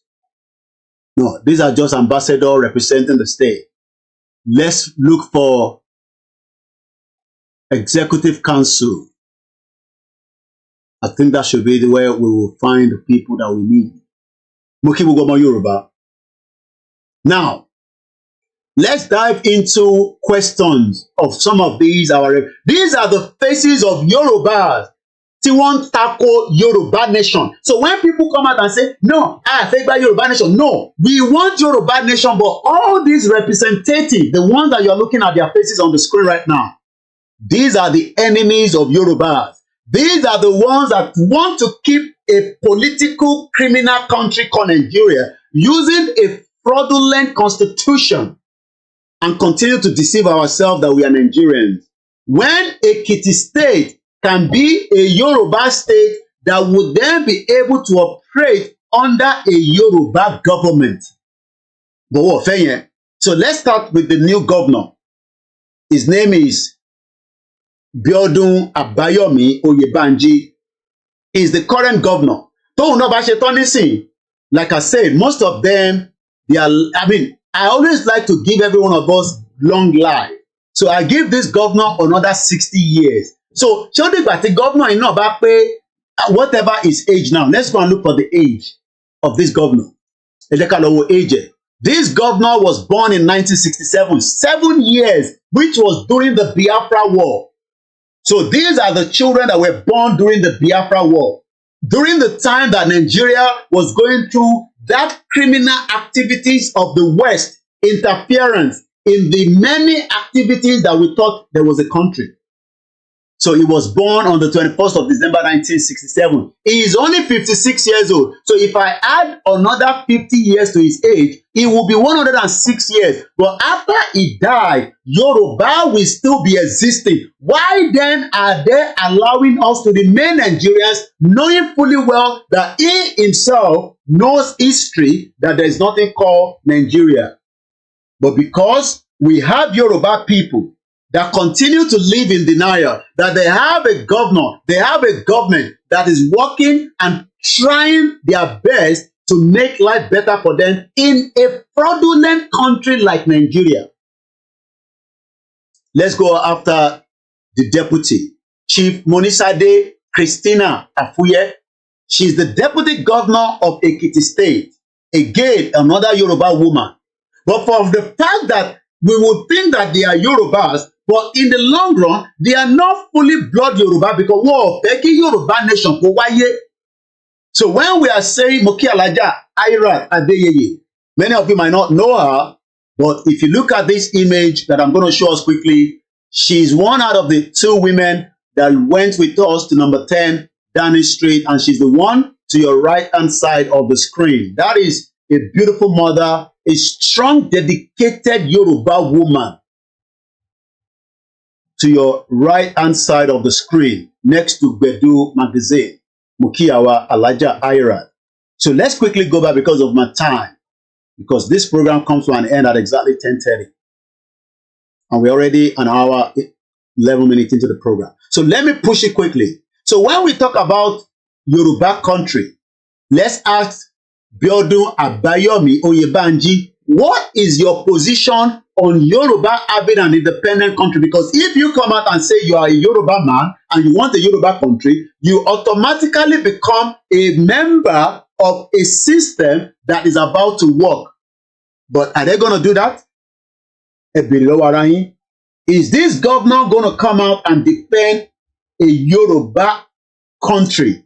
Or will he continue to defend a criminal Nigeria that he himself knows that Nigeria is a fraud? Let's go to the deputy governor, Chief Monisade Christina Afuye. Again, let's ask her the question. Will she support a Yoruba country? I'm sure she will tell you no. You know why? Because she's also thinking that she can do her best, and after this governor finishes his tenure, she might be contesting to become the next governor. Let's go and ask the secretary to the state government, Dr. Abibat Omolara. These are the faces that you don't see all the time. So if the man attack you, Yoruba nation, the reason to say we have these people calling themselves our representatives in our state. And they don't want to sit down with us. They don't want to have any discussion with us because they think that Nigeria is the best interest for every one of us. And whether we like it or not, we must all abide by the rules of their own game. How do we tackle them? How do we tackle them? How do we engage them? How do we bring them to a conclusion of discussion that Nigeria is a failure? Let's go to the head of service, Dr. Folake Omojobi. Again, these are Yoruba names so far. So what I'm trying to bring out is, we are not coming here to attack them. We are only asking them that, ṣé ọmọ Yoruba ni yín? And if yes, do you want Yoruba nation? I'm sure most of them will say no. And if they are saying yes underneath, why is it that they can't say yes now? Is it because they are part of the government, resign out of the government, and declare your support for Yoruba nation? Most of these people are the one against why Yoruba has not become a country today. So Tebawani Emagba country, we must prepare to fight these individuals that I'm mentioning now. I'm using Ekiti as a case study. We will use another state for another day. Let's go to the Attorney General and the Commissioner for Justice. I'm sure that Dapo Akpata, Senior Advocate of Nigeria, is a well-learned man that knows that the fraudulent constitution that binds Ekiti and the federal will never work. Yet, this Attorney General will continue to deceive millions of Ekiti people that there is hope for them, that the governor is doing everything. And yet, if there's a crime in Ekiti, they will move it to Abuja and he dares not come out and say anything to it. You know why? Because kò ní power yẹn. The power is not in the state, the power is in federal, in Abuja. And all these are becoming concern to many of us. And if we ask them, should we remain one Nigeria? They will say yes. You know why? Because they are also part of the system. So I want to put something as a senior advocate of Nigeria. I want us to listen to this particular man, but I want his face to come out while I'm going to play the video. So, Mombi Babawa, Aiti Jao, Iberi Lambi Bugbayi Baba Dadai, ẹ̀yin màmá dáadáa ẹ̀yin gómìnà wa pé kí ló dé gan tí à ń pariwo Yorùbá nation tẹ̀yin jẹ́gẹ́ bí ẹni tí ẹ̀ ń ṣe bí tẹ́ ẹ̀ gbọ́ ṣé etí yín di ni ẹ gbọ́ náà ìbẹ́yìn náà wà lórí social media ẹ náwọn tẹ kó sórí social media ẹ dẹ̀ lè ní ẹ̀gbọ́n tí olóyè Ìgbòho àti bàbá Akíntóyè ń ṣe ẹ lè ní ẹ̀ mọ àǹfààní tí Yorùbá nation fẹ́ jẹ́ fún wa ẹ dẹ̀ mọ̀ pé tá a bá sì wà nínú Nàìjíríà English la máa sọ English is a borrowed language English is a fraudulent language àwọn Chinese ò kí ń sọ English àwọn Japan ò kí ń sọ English South Korea cares less about English kí ló wá dé tẹ̀yin bàbá yìí ẹ̀yin ìyá yìí tá à ń pariwo Yorùbá nation tí ẹ̀yin ò dẹ̀ dá sí Èkìtì state la wà lálẹ́ yìí it could be any state ó kù díẹ̀ the video tí mo fẹ́ play I think I can play it now because I am clear from my mo kí gbogbo alẹ́ nǹkan sí please share the program no ó kù díẹ̀ share the program and invite others to do so as well mo bẹ̀ wá ni. We must not relent. We must continue to engage. And part of engagement is what I'm about to ask the Chief Justice of Ekiti State. Bàbá wa Dayọ̀ Àpáta, tẹ́ bá ń gbọ́ mi níbikíbi tẹ́ bá ti ń gbọ́, àpèrí orí yín síkú, àpèrí akọ̀níkẹ́ bá wa béèrè lọ́wọ́ Chief Ọlánìpẹ̀kun pé nínú ẹ̀yin méjèèjì ta ló ní làákàyè ẹ̀dá gbogbo. We have problems in the land. And the problems, I want to say this, I might be, off the cuff, is because of our constitution. Also, Nigeria is not operating any constitution known to honesty, entrenched in group faith, brought about by unanimity of the people, acceptable to federalism, and again, that is also, we also have that problem in the judiciary because of the Nigerian situation. We have a unitary system. That's what we run. Hydra-headed. Don't let us pretend. And I've said it over and over. And I'll continue to say it. And that's unitarism. Has also crept into the judiciary. Today, the entire Nigerian judiciary is unitarized. The Supreme Court is federal. Federal Court of Appeal, the Court of Appeal is federal. Federal High Court is federal. FCT is federal. National Industrial Court is federal. Customary Court of Appeal of the Federal High Court is federal. Sharia Court of Appeal of the Federal High Court is federal. All jurisdictions. That the Kayode Echons of this world, that the Oputans of this world, that the Bellows of this world, when they were in their respective high courts, exercised, making the law to be profound, succulent, rich, exciting, they are now vested in the different federal high court or federal courts. We're talking of how to reform the system. There is no justification in a state, in a nation like Nigeria, purporting to practice federalism, where even the Supreme Court should be overburdened with unnecessary jurisdiction in respect of land matters from Yoruba land, respect of divorce, respect of family matters, chieftaincy matters. How do they know? I don't want us to be deceiving ourselves. Assuming I'm even appointed to the Supreme Court today, I'm above the age, but assuming, and I'm sitting there, and you bring a matter on appeal in respect of Kanuri native law and custom, or Igbo native law and custom, or Igbo land tenure system, and I sit there and I'm writing judgment.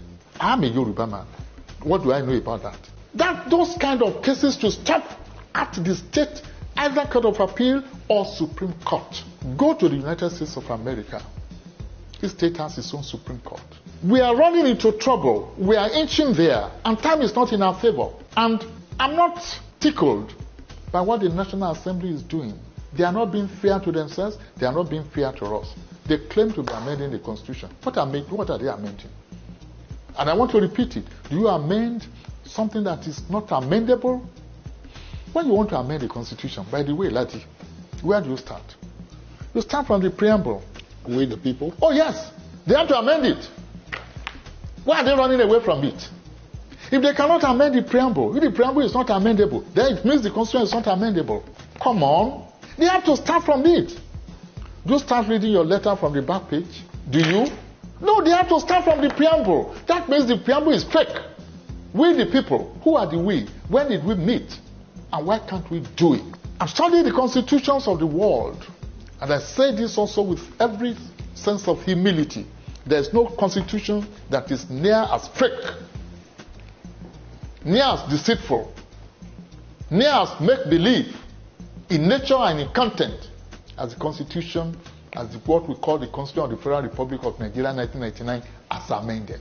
If the Constitution maintains by Section 2 that Nigeria is one indissoluble nation and doesn't provide for means or procedure by which a people or a particular sector of the nation, a federating people, can choose to say at this particular point we want to have a nation of our own, and it doesn't provide for a peaceful means by which this can be guaranteed, there will always be frictions that will be leading to violence, killings, and bloodshed. And to avoid this, it is imperative that we look at that provision of Section 2 that says that Nigeria is one indissoluble, indestructible entity that doesn't make provision for the procedure by which a people can advance the right to self-determination.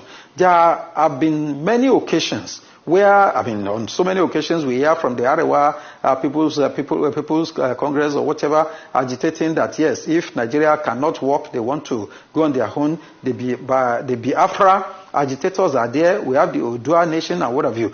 If the Constitution provides for a procedure to determine peacefully whether a people can separate from Nigeria, you see that some of these agitations might be completely quenched. For instance, let me give you one.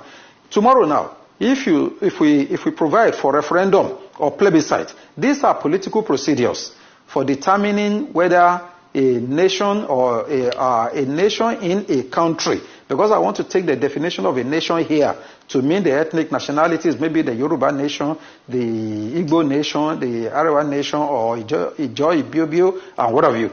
Now, if a people can be entitled to right to call for plebiscite that can be supervised by international organs like the United Nations and what have you, it can be safely and easily determined that, okay, these people in this particular area as done in 1960, in 1959-60, if my recollection is right, with the people of the southern part of Cameroon who formed part of Nigeria before, but when they decided that no, they wanted to be on their own, then a plebiscite was conducted and they were able to have a separate nation of their own. If we say Nigeria is an indissoluble entity and will not tolerate any agitation by which people can determine whether they want to be on their own, definitely we are only calling for crisis on our own net. Tomorrow now, if you subject it to plebiscite, that okay, people of the Igbo nation should decide whether they want to be part of Nigeria or they want to have a nation of their own. You might find a situation that the majority may say they prefer to be in Nigeria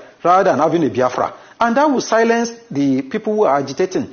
And if people who are agitating are in the majority by virtue of the plebiscite, why not allow such to just take place peacefully so that there is no sense in remaining one single entity by force that may lead to bloodshed and what may even be characterized as genocide, because a situation where that is allowed, then we have descended below the level of humanity. So these are some of the provisions.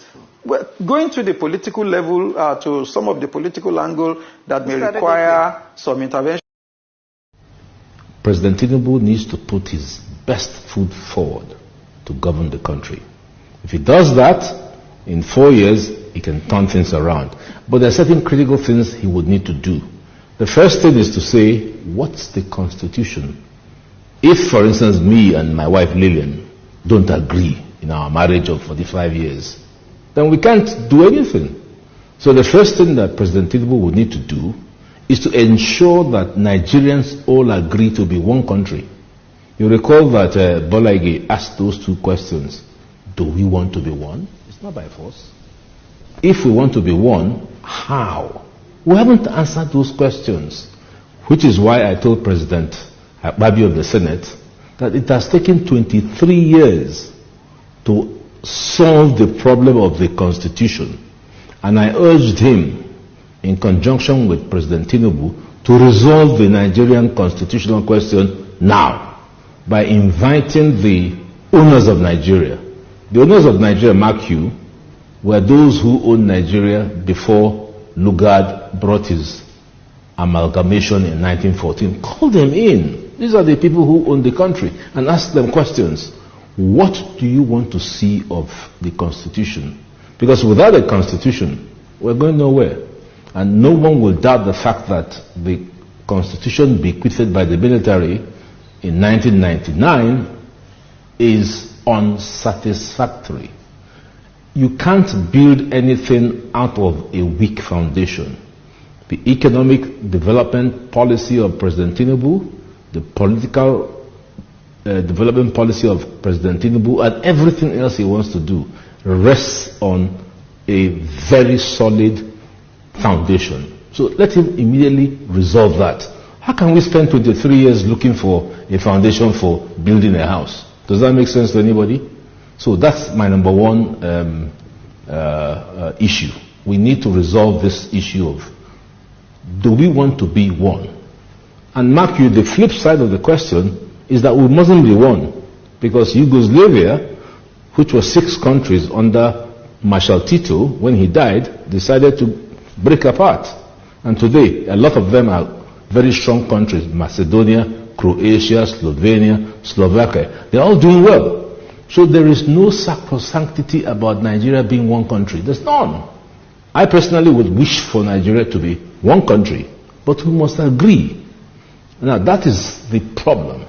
Because we have not agreed, and because the National Assembly has appropriated to itself the all-knowing wisdom of giving us a constitution, that is the weakness. So that impediment to Yoruba development. Is the impediment to Odua development. Without Nigeria, we won't be where we are. 1962, we were far ahead of South Korea and North Korea. We were far ahead of China even. We had television before France.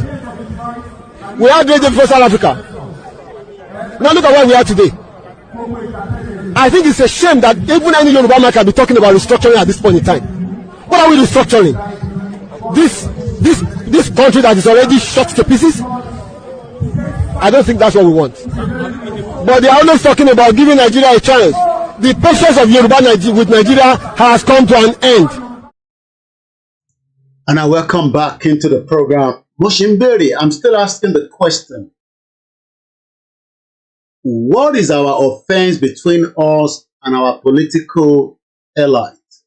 The ones that are currently running our state on our behalf, and we expect them to continue to make sure that the life of millions of our people is well taken care of before the dissolution or the amalgamation of the entity known as Nigeria. How the entity dissolve will also mean that báwọn tó jẹ́ olóṣèlú wa bó ṣe fẹ́. If they want it to be resolved with a non-bloodshed, that means that they can engage and we can do it, and we can then all demand a total exit together. That is a peaceful way. And that is the way that I pray that it will end. But if these criminal politicians continue to tell us to back off, that we cannot do anything. I like that word, we cannot do anything, because that for me means that it will be woto. It will be yokmonyori, and it will mean destruction, and it will cost lives as well. That we must continue to avoid, in as much as I believe that we must fight, even if it's going to be bloodshed. I don't care. Because already there's a lot of blood spill out in Nigeria, mostly in Yoruba land and across the other part of Nigeria. And if anybody thinks that these politicians will wake up one day and just say, let us sit on the round table in the first place, and they are being honest. These are the same politicians that are controlling our kings directly or indirectly. Because I wonder why Ooni of Ife should listen to Tinubu in the first place. Because position tí Ooni wà, ó ní weight ju position òfò tí Tinubu gbé sí. Because Ooni of Ife and Tinubu, if they remain the same life of 60 years, I pray that they live longer than that. Tinubu will have left that messed up office that is playing the nepotism. There's nothing wrong in that. If the Igbos were there, they will play the same. Peter Obi jẹ president, he will do the same thing that Tinubu is doing to put every Igbo people. Forget about all this gimmick that is playing around saying, oh, I'm a true federal Nigeria character. If I become president, I will then go and bring a chief of staff from Yoruba land. I will bring chief of... Forget about all that nonsense. Gbogbo tó ń play yẹn, ó ń play tara ẹ̀ ni, but Peter Obi will never be the president and Nigeria will break. He can go to Biafra land if they accept him there in the near future. And what I mean in the near future, it can be tomorrow, it can be tonight. Nigeria can explode like a gas that is smelling and somebody is smoking cigarette next to it. Think about what can happen. Oh, Nigeria. Imagine you can smell the gas and right next to it, somebody just decided to light up. You know what that means. So what we are saying to our politicians is that they control our ọba, but I don't know why our kings have become that the politicians continue to deceive them. When we are saying to the politicians that we will deal with you because you have put our kings in a situation that they cannot speak out anymore. Ó wá di pé ọba máa sọ̀rọ̀ lẹ́yìn pé bóyá òun nífẹ̀ẹ́ sí Yorùbá nation bá àwọn ò lè gbére ṣé àwọn ò lè sọ̀rọ̀ síta. Ṣé politician ló yẹ kó máa bẹ̀rù ọba ni àbí ọba ló yẹ kó máa bẹ̀rù politician? Can you imagine in Yoruba land today? And this is what the British that created this mess knows to do best. I dare tell you that the UK politicians will never disrespect the king Oba Louis. But look at our own monarchy system. The British destroyed our monarchy system and kept their own nourishing that if you become a prime minister, wàá kọ́kọ́ lọ kúnlẹ̀ fún ọba láti sọ pé yes, the people have voted for me. Ǹjẹ́ wo ọba accept pé kí n ṣe ìjọba on your behalf? Because the current prime minister tá gbé lẹ́tà lọ́ba, ó lọ gbàṣẹ lọ́wọ́ King Charles kó tó bẹ̀rẹ̀ ìjọba ẹ̀. But look at it today. This is a governor that is looking at me like Pokopoko in his face now. Look at the deputy. All the tenure that they have is 8 years. But the same Oba that they disrespect will be there for as long as it's old, and then Oba Okinku and Oba Wajani. And it takes me back to when I met Iku Babayeye, and you know, I was bitter that some of the things as a journalist that I asked him, he did answer a lot, but it's something that we cannot say right now because they're too confidential. And I want them to trust us because they will still have some of our Oba tó ń bá wa sọ̀rọ̀ lẹ́yìn. Kò ní wá da kó wá sọ pé wá gbọ́n tí Koiki ń sọ. Ṣé ẹni tá máa sọ̀rọ̀ fún náà lélẹ̀? Because we know that some of them are still talking to us underneath. Just like Iku Babayeye did as well. But my concern and worry is that ṣé àwọn ọba ò mọ̀ pé ìta ń béèrè fún wọ́n bí bàbá any politician dání mo sọ tó bá fún wa ní the full endorsement pé kọ́tẹ̀ súnmọ́ palace wọn a máa fi orí politician yẹn a máa fi fágbọn. Kódà tó bá tún wá ní àwọn ẹmẹ̀wà tó wà lẹ́yìn ẹ̀ bí sójà bí security à make sure pa yanjú gbogbo wọn. I am not joking.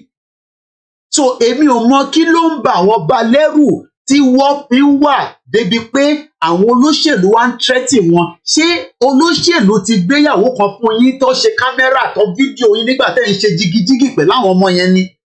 Tó dáa okay àti accept whatever táwọn olóṣèlú bá ṣe fún yín we accept it. Ẹ̀yẹ kan súnmọ́ àwọn akẹ́sọ pé ẹ fẹ́ Yorùbá nation. Whatever tí ẹ bá jọ ní pẹ̀lú àwọn olóṣèlú ẹ break hold yẹn kẹ́ support àwa kẹ́ wá wo táwa máa ṣe àwa la máa sùn sí palace tó bá bí bàbá politician dá kó wá yọjú sí yín. So kí ló dé tẹ̀ ń bẹ̀rù àwọn olóṣèlú ju intanfẹ́ yìí lọ yẹn ọba wa? Because tí àwọn ọba bá dìde, maybe some of you don't know that. Let me give you a close example. Tí ọba bá dìde léde nísìn tán ní àwọn fẹ́ Yorùbá nation, they can take our message in all uniform pẹ̀lú gbogbo ara wọn. Wọ́n lè gbé lọ sí United Nations pé ilẹ̀ yìí, this land, this part of Nigeria that we are talking about belongs to the Yoruba people. And we are the custodian of this land. And that means that Every single one of us have automatically declared that our land be given back to us, and that means that we have declared a Yoruba country. And United Nations does not give country, but that endorsement alone will go a long way. But the question is, why is the àwọn balẹ̀ Yorùbá kí ló dé tó ń bẹ̀rù àwọn olóṣèlú that their life? Look, ọba tó ń bẹ̀rù Akérédolú nísìn, Akérédolú has died, he's gone. Ọba mi ṣì wà láyé lára àwọn tí olóṣèlú tí Akérédolú tó sọ̀rọ̀ sáwọn ọba, because a gbọ́ pé Akérédolú báwa ṣe nífẹ̀ẹ́ tó ó wà against àwọn ọba kan ní Ondo State. Where is he today? Ẹ wo Ajímọ̀bí of Ọ̀yọ́ State. Ajímọ̀bí ti pa ó ti lọ nísìn. Àwọn ọba tí Ajímọ̀bí ń ṣe gbẹ̀gbẹ̀gbẹ̀ sí tó ń wúgẹ̀ sí òun ti lọ, àwọn ọba yẹn ṣì wà láyé.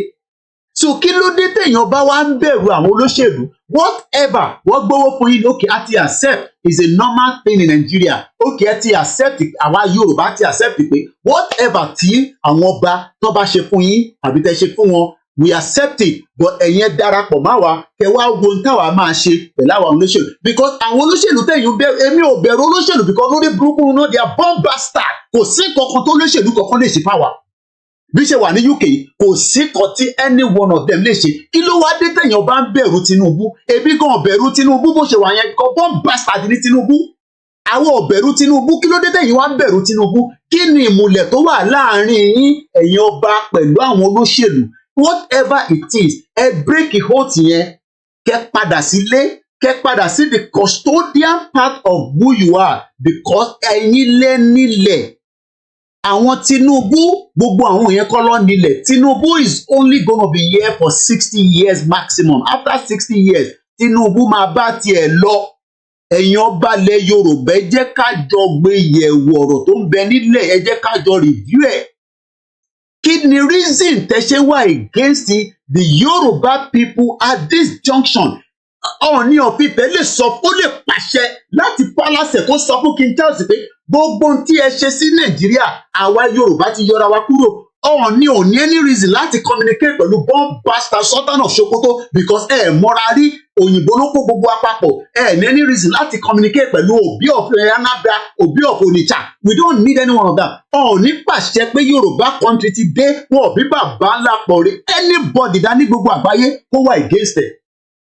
Tí Ọọ̀ni bá pàṣẹ lálẹ́ kò sí bàbá, bọ̀ kí ló dé tí Ọọ̀ni ń bẹ̀rù láti lè gbóhùn sókè lórí ọ̀rọ̀ Yorùbá nation tá à ń sọ yìí, nígbà tó jẹ́ pé adẹ̀ ń sọ pé èyí ni Odùduwà Odùduwà. Igi wá ní àǹfààní Odùduwà tá à ń pariwo òun gan. What is the purpose of this Odùduwà? Because Odùduwà ò ní kankan ṣe pẹ̀lú Nàìjíríà gẹ́gẹ́ bí lineage nǹkan tẹ́ sọ fún wa. Ìbẹ́ wá sí London mo gbọ́ gbogbo tẹ́ sọ. Odùduwà ò ní kankan ní any reason láti wà nínú Nàìjíríà. Because Nàìjíríà tó gbélé lórí yẹn, ó ní kódà tẹ bá ṣètùtù gan sẹ, àwọn ètùtù yẹn gan lè má tètè gbà torí pé Nàìjíríà là ń pèlé lórí. Nígbà tá a bá ń ṣàdúrà lọ nísìn, astagfirullah, ní ti mùsùlùmí nìyẹn, tá a bá wá ṣe tán, àwa ní kọ́lọ́n bá wa, kọ́lọ́n gbàdúrà wa nínú Nàìjíríà yìí. A dẹ̀ mọ̀ pé Nàìjíríà yẹn níbi tó ti ń ṣe jìkìjìkì, ìyẹn lùgádà tó lórí burúkú girlfriend ẹ̀ aláṣẹ́wó, àwọn ni wọ́n pe Nàìjíríà ní Nàìjíríà nígà area. Àwa wá ń ṣàdúrà mùsùlùmí, àwa ń pe Nàìjíríà lé lórí, ẹ̀rí pàdúrà yàn nígbà. Àwa kìrìsìtẹ́nì ń ṣàdúrà, ìyẹn mo ṣe ń bi bàbá Adébóyè pé kí ni Ọlọ́run sọ fún yín lórí ọ̀rọ̀ Nàìjíríà nísìn? Ẹ yé fi ọ̀rọ̀ Nàìjíríà, ẹ yé fi kó wa ní sàkámàǹjẹ, gbogbo yẹn ti lọ nísìn, ayé ti lajújù yẹn lọ. Tó bá jẹ́ pé ń títì yín ni, èyí tó bá fẹ́ ṣe Yorùbá ṣe Yorùbá, èyí tó bá fẹ́ ṣe Yorùbá ẹ dìsọ́bẹ̀, kẹ tà fún wọn. Ẹ lè tà fún wọn torí business franchise ní redeem, gbogbo alámọ̀ yẹn. Olúkálùkù tó ní branch ẹ̀ ó ní iye tẹ́ ń sọ padà ní sọ̀kalẹ̀ fún headquarters ní Nàìjíríà. So kí ló dé tẹ wá ń fi ìran yìí, tẹ fi ń fìyà jẹ ìran yìí nígbà tá à ń pariwo pé ìran ìyà ń jẹ ìran yìí nà? Kí ló dé? Adé ń sọ pé Odùduwà Odùduwà, ṣé Odùduwà ní ká wá jìyà ni? Ṣé nígbà tí Odùduwà wá ó ní ká jìyà ni? Kò ní ká jìyà náà. So kí ló dé tẹ̀yìn ọba tẹ́ ń bẹ̀rù àwọn olóṣèlú lórí burúkú? Àwa náà wọn bẹ̀rù olóṣèlú. Kí ló dé tẹ̀yìn wá ń bẹ̀rù wọn? That is what is still giving me concern. Olóṣèlú tẹ̀yìn bẹ̀rù yìí, they are just human beings. Ẹ̀yin lágbára jù wọ́n lọ, ẹ lè lo àkọsẹ́gun kẹ́ fi lé wọn dànù. Àbí kò sí kúkú dè mọ́ nílẹ̀ Yorùbá ni. Ẹ̀yin ọba ṣe láwọn ẹ ṣe láwọn kan tẹ́ lè lò náà. olóṣèlú tó bá yan yín lẹ́nu ẹ wọnú ilé agbára kẹrún èpè fún kó máa lọ yanjú ẹ̀ kó kúrò kó yí disturb yín bó bá jẹ́ Tinubu náà ló yan yín lẹ́nu ni ẹ bu èpè fún Tinubu kó máa bá tiẹ̀ lọ kó lọ sí north torí pé wọ́n fi tiwọn wọ́n fi ń kó bá àwa àtẹ̀yìn àwọn òdè fẹ́ sọ̀rọ̀ sáwọn ọba àwa mọ̀ pé èèyàn bá wa èèyàn dáadáa ni yín a mọ̀ pé èèyàn dáadáa ni yín a mọ̀ pé ẹ̀ kì í ṣe èèyàn burúkú a mọ̀ pé èèyàn tí Elédùmarè tí ẹ̀ṣẹ̀dá dá fún wa ni yín ta bẹ̀ respect nítorí pé orí tẹ wà yẹn orí tó dáa ni a sọ irú àwọn ọba wèrè tó ń fagbó nínú pálásì so kí ló dé kí la ṣe fẹ́yàn báyìí ẹ já gbọ́ fídíò yìí.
As I'm going to be winding the program down, mo kí bàbá wa Ọọ̀ni òrìṣà, mo kí yín pé Elédùmarè á túbọ̀ fún yín ní ìtọ́sọ́nà. Àwọn onílẹ̀ ò ní fi yín sílẹ̀. Bẹ́ẹ̀ máa kó pẹ́ bàbá. Èmi mọ̀ pé ọ̀rọ̀ ń bẹ nínú yín. Mo mọ̀ pé wọ́n ń jíṣẹ́ fún yín. Torí pàwá tí a tẹ̀ ní nǹkan kan àwa ń jáde a kàn ń sọ̀rọ̀ ni but ibi tẹ́yìn wà yẹn ọ̀pọ̀lọpọ̀ iṣẹ́ ló ń jẹ́ fún yín bóyá wọ́n wá ń sọ fún yín pé àsìkò ì tí tó ni ẹ jẹ́ ká mọ̀ ó bá dẹ̀ sọ fún yín pé àsìkò ti tó ètùtù la máa ṣe ni ká lọ prepare fún ogun tó wà níwájú wa torí mo ti gbọ́ bẹ́ẹ̀ rí látàwọn cycle yín pé ẹ̀yin gan sọ bẹ́ẹ̀ mo mú kòdòrò ọ̀rọ̀ yẹn pé a máa padà jà ni bí a gbọ́dọ̀ lọ múra sílẹ̀ dáadáa torí ogun tó ń bẹ níwájú wa yìí ọdún kan nínú ẹ̀ tá a bá bọ́ sínú ẹ̀ ìjà yín lè má ti tàn torí pé àwọn northerners pé bá wa jà tó ń ṣe kékeré àwọn northerners Fúlàní ni mò ń sọ they are ready to fight so ẹ prepare wa ẹ sọ tá a máa ṣe ìta bá lè tẹ bá lè sọ ẹ sọ fún wa ká lọ múra sílẹ̀ kó má dé bá wa lójijì tó bá dẹ̀ pé Tinubu lẹ̀ ń bẹ̀rù ni Tinubu gan fúnra rẹ̀ gan kò sí nǹkan kan tó lé tó bá dẹ̀ yọ yín lẹ́nu ẹ fún lépè kó máa bá tiẹ̀ lọ. mo kí gbogbo èèyàn ọmọ Yorùbá torí àsìkò gẹ́gẹ́ bí ìṣe wa tó bá máa fi di ọ̀la bóyá àráyè ṣe full program wa iléeṣẹ́ ni bíbá ẹ lè máa mọ̀ tẹ́lẹ̀ bóyá àkọ́kọ́ yín nì láti darapọ̀ mọ́ wa iléeṣẹ́ yìí a máa ń béèrè fún ìrànlọ́wọ́ ká lè tẹ̀síwájú ká lè ṣe ọ̀pọ̀lọpọ̀ tí ó yẹ káwa náà máa ṣe gẹ́gẹ́ bí mídíà mo kí gbogbo èyí èèyàn wa náà pé iṣẹ́ ìgbàgbé oṣù yìí pé oṣù ti parí ẹ̀bẹ̀ ṣe fi dá sọ́dọ̀ tèmi náà ẹ má gbàgbé ẹ wá ọ̀ràn míyàn a sì ń dáwó sínú àkáǹtì yẹn kankan ò ṣe àkáǹtì yẹn save ẹ máa dá síbẹ̀ gbogbo ẹni tẹ́ ti dá 120 ti yín o ti cover for the year ìwọ tó yẹ pé £10 ẹ̀ ń dá bóyá ẹ rántí dá ti last month ẹ bùkátà pọ̀ ká tó send owó sílé fáwọn èèyàn wa tẹ́bí ń pa tí Tinubu febi pa ẹ má yẹ ká wá gbàgbé owó tó ní ká máa dá náà ní every month. mo kí bàbá wa lẹ́ẹ̀kan sí bàbá wa emeritus Professor Adebanji Akintoye kọ́lọ́njọ́ kó gáìdì yín mo mọ̀ pé bàbá ò fẹ́ ìtàjẹ̀ sílẹ̀ èmi náà fẹ́ àmọ́ ọ̀nà tá a máa fi pull out of Nigeria ọlọ́run á fún wa ní guidelines yẹn mo kí gbogbo ẹ̀yin èèyàn wa mo kí olórí oko bámbàm Ìgbòho òòṣà gbogbo ìgbà tá a bá ń rí ẹ ìdùnnú ló jẹ́ fún wa wàláì ìdùnnú ni torí pé kí ló fẹ́ jẹ you've travelled with $200,000 láti lọ fi rajà £200,000 owó ńláńlá ló ń gbé káàkiri ló máa fi ń ṣe travel tó máa fi ń lọ ṣe business ẹ̀ so gbogbo àwọn tó bá dẹ̀ jẹ́ ọ̀tá fún ẹ mo ti bẹ̀rẹ̀ látọ̀rí ní tó bá mú mi bẹ̀rẹ̀ látọ̀dọ̀ àwọn ọba òkè gbogbo ẹni tó bá kù òfútù fẹ́ tẹ̀lé yín torí àwọn ọba ní agbára ọlọ́run bùkún àwọn agbára kan fún wọn bọ̀tẹ́ bá lu agbára yẹn pé Ìgbòho lẹ́fẹ́ fi attack ẹ máa sun ẹ̀ ní dìde bẹ́ẹ̀ ni mo sọ bọ̀ tó bá yẹ pé ẹ lu àwọn agbára yẹn pé kí àwọn Fúlàní má bàa rí wa capture káwọn Ìgbò náà má rí wa capture torí ohun àwọn Ìgbò náà kọ capture wa tó bá láǹfààní wa àwa gan bá láǹfààní a máa capture wọn bí láyé ṣe rí nìyẹn àwa ni ká máa nà gẹ̀rẹ̀ bí Ìgbò bàbá fún wọn láyè wá capture wa àwa ni káwa náà máa wà jẹ́ kíyàn kankan capture wa kò wá ń ṣe Ìgbò nìkan là ń sọ mọ́ nísìn Chinese ti capture wa Pakistan capture wa àwọn òlú tó yẹ pé tíyàn bá débẹ̀ gan ẹ bọ́ ṣe disrespect Nigerians so mo kí gbogbo èèyàn wa ẹ má kí n máa dárúkọ ní méjì mẹ́ta àpẹ lórí ìjókòó gbogbo ẹ̀yin tẹ́ ṣe ń sanwó sí First Bank mo ní access sí mọ́pọ̀ náà owó yẹn wà ń bẹ̀ bọ̀ mo gbọ́dọ̀ láwọn kankan tán ní kí n ṣe kó tó lè bá mi activate ẹ̀ padà ẹ dẹ̀ mọ̀ pé mi ò lè pa gìrì lọ Nàìjíríà bẹ́ẹ̀ ṣe ń lọ bí o ti bá lọ Nàìjíríà wọ́n máa mú mi gbàkígbà tí n bá dẹ̀ fẹ́ lọ Nàìjíríà á jẹ́ pé ó ti fẹ́ dàrú nìyẹn ìní àti gbowó dẹ̀ lájọ máa dé Nàìjíríà bọ̀ kò ń ṣe nísìn ṣe má pè mí kíyàn kankan máa pè mí pé Koiki agbọ́pọ̀ fẹ́ lọ kò ń ṣe nísìn ni mo sọ bọ̀ nígbàkígbà tí Ìgbòho bá ní òun lọ Nàìjíríà èmi náà tẹ̀lé lọ kò dẹ̀ sí ilé ọmọ ilé òkè ń bá baba lẹ́rù ẹni máa kú ẹni máa yé ni bọ̀ kò ń ṣe nísìn so kíyàn kan máa pè mí lẹ́yìn ètò bẹ́ẹ̀ bá pè mí mò ní fún yín ní space yẹn máa sọ fún yín straight up pé ṣé ẹ̀gbọ́n tó yẹn dáadáa a máa wá Nàìjíríà bọ̀ kò ń ṣe nísìn àsìkò tá a bá wá yẹn kò ń ṣe nísìn bọ̀ pé yẹn kan máa ní Ìgbòho ní wá Nàìjíríà Koiki ní wá Nàìjíríà àwa tá a bá máa fi wá yẹn àti fẹ́ oyè yín so kíyàn kan máa pè mí láàárọ̀ la pé Koiki ẹ̀ ń lọ Nàìjíríà a máa wá Nàìjíríà bẹ́ẹ̀ ni bọ̀ kò ń ṣe nísìn kò sí bàbá ńlá ẹnìkan tó lè sọ pé ká má wá Nàìjíríà bọ̀ kò ń ṣe nísìn nísìnyí yẹn à ń sún síwájú ó kù díẹ̀ nìbọn ró.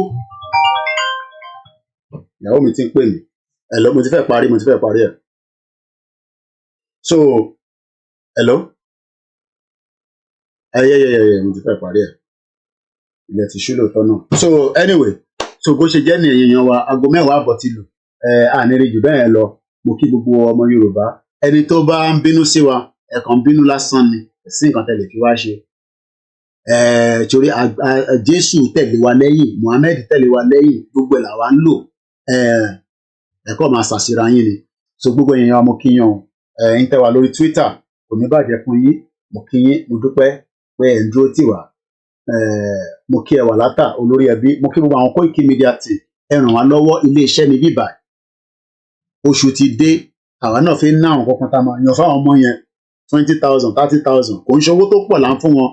Èmi ò ní owó tó pọ̀ tí mo lè fún wọn because ẹ support it to the extent èmi ò gbowó lórí Koiki Media YouTube channel mi o with 48,000 subscribers àwọn tó ní tó mi gan gbowó àwọn tó yẹ pé channel wọn 1,000 subscribers gbogbo wọn lọ ní advert èmi ò ní advertisement lórí ẹ̀ èmi tí wọ́n ti yọ dànù so wàá dúpẹ́ fọ́lọ́run so tẹ́ bá fi support wa gbogbo ọ̀nà tẹ́lẹ̀ fi support ẹ pè wá tẹ́ bá wá ní support ẹ pé fún mi ẹ máa fàdúrà ràn mí lọ pé kó má rẹ̀ ẹ́ tó àdúrà táwọn kan gbà ní pé kó rẹ̀ ẹ́ ẹ̀hàn kó tó bá dẹ̀ ti rẹ̀ yàn kò ń ṣe rírẹ̀ pé àní ṣe Yorùbá nation so ok nígbà tíyàn bá lè gbéra láàárọ̀ tó fẹ́ gbé apá tó gbogbo ẹ̀ ṣé Yorùbá nation ló máa kàn so àlàáfíà ara kó máa jí kí gbogbo ara wa báyìí kí omi rẹ̀ ẹ̀jẹ̀ gbogbo ẹ̀ máa lọ kó máa flow ìyẹn ni kẹ́yìn máa ṣe fún wa èyí tẹ́ lówó nìyẹn èyí tẹ́ wà Nàìjíríà ẹ̀mọ́ ní Mr. Koiki mo fẹ́ support bẹ́ẹ̀ lówó ẹ̀ má wọ̀rí mo sọ̀rọ̀ nípa àlímọ̀ṣọ́ lánàá àwọn àlímọ̀ṣọ́ mo mọ̀ pé dúró dáadáa bẹ́ẹ̀ yẹn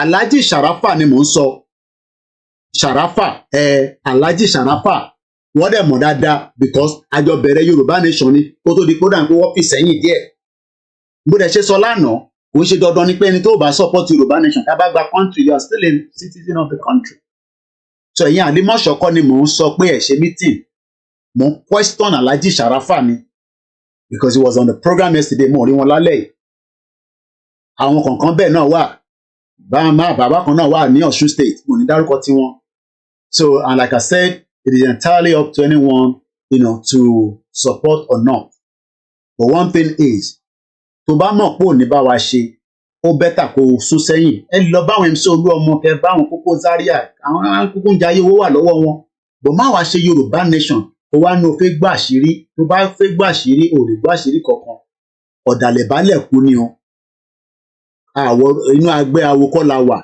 but a lè jẹ́ kó wà nù movement ká wá sọ pé a máa ṣe kankan kó wá lọ gbé fún Tinubu ó máa padà kú ni o fat lẹ gbọ́ lẹ́nu mi o ikú máa pa ẹni torí pé ìtagbédání ó ní ẹ̀mí life wà nínú ẹ̀ the millions of Yoruba people's life is at stake so I'll leave it like that mo kí our Grace Olúṣòótọ́ thank you so much and I hope you all enjoy the program in the little that we can do ó bẹ́tà pé ká má ṣe nǹkan kan it's almost 2 hours mo kí ẹ̀ǹtẹ̀ mi lórí MixLR lẹ́ǹkan sí mo kí ẹ Arẹwà like I always say continue to tackle them tó bá tackle ẹ èmi ò confam pé oníkóìkì èyí tó bá wá ń yọ ẹ lẹ́nu sọ fún mi àwọn ọmọ Ìgbò yẹn pé méjì àwọn kan wà inú ń bí wọn pé Yorùbá a máa ń shine gan Ọlọ́run kẹwàá ni kò ń ṣe pé tẹ̀gàn so they are always upset about Yoruba people anything attack wa ṣùgbọ́n àwọn Arẹwà nísìn iṣẹ́ tí wọ́n ní pé èmi ò lè monitor gbogbo ẹ̀ àwọn abáwa máa monitor wọn èyí tó bá ti attack wa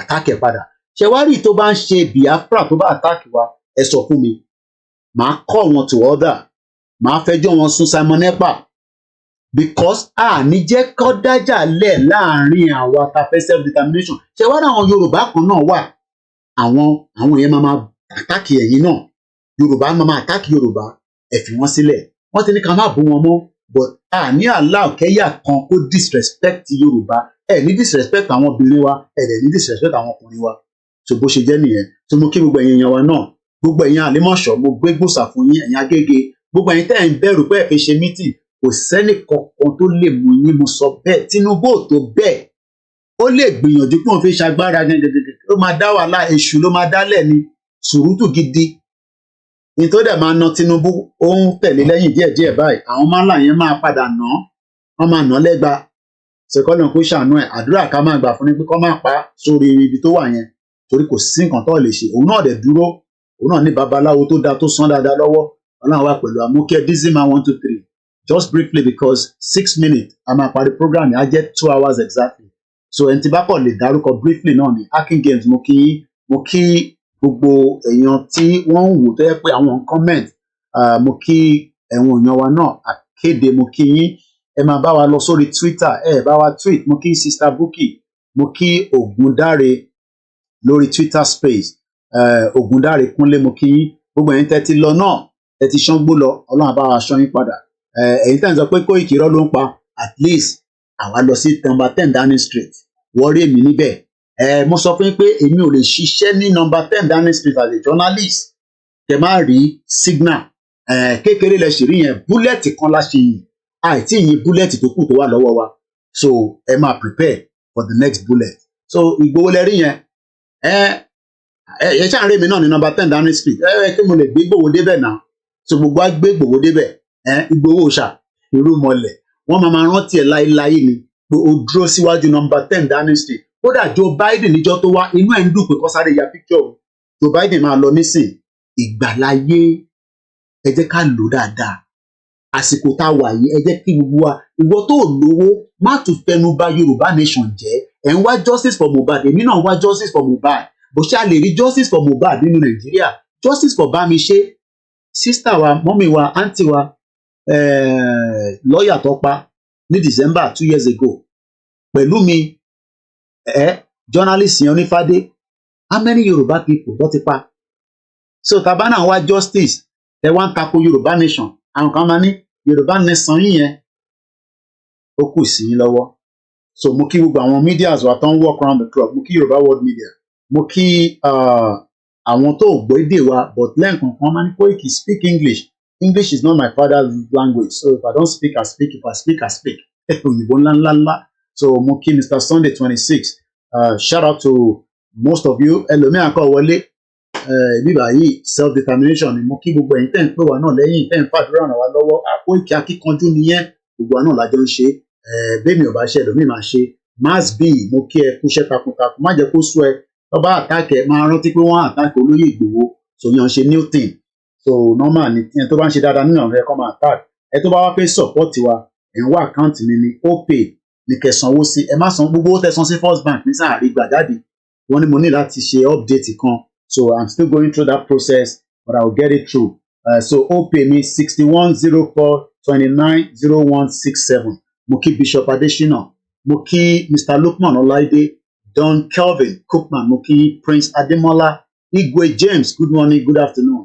mo kí baba Mubarak we are just 3 minutes to end of the program mo fẹ́ sáré kí àwọn Lawal Wasiu mo kí Ọlárẹ̀wájú Táíwò mo kí Mr. Fadiran Túndé mo kí ẹ̀yin tí Facebook mo kí ẹ̀yin tí Twitter YouTube Instagram ni wọ́n ti take it down bí ó máa padà wá I don't know Ganiu Suraju mo kí Akin Games mo kí Oyilo Olúwafẹ́mi mo kí ẹ gbogbo àwọn Koiki Media team à ń wá síbí ìbàkà wa tọrọ owó ẹni tí ebi bá ń pa tí à ń jẹ ẹ lọ bá gọ́vnà yín ẹ lọ bá politicians yín platform tèmi ò ń ṣe ọ̀dọ̀ Oríyọmí Hamzat kò dẹ́ ń ṣe ọ̀dọ̀ àwọn Kúnlé Afford ẹ lè lọ sọ́dọ̀ àwọn yẹn self determination ni mò ń jà fún níbí báyìí so I don't need anybody to put èmi nìkan mo lè gbowó fúnra mi níbí báyìí gbowó fún yàn kankan èmi náà dẹ́ ń ṣe síta I don't need to come out and tell anybody mo kí àwọn Àjọkẹ́ Bọ́dúnrìn èyí tẹ́ ẹ̀ ti gbaṣọ tẹ ẹ̀rọ sanwó aṣọ nígbà Yorùbá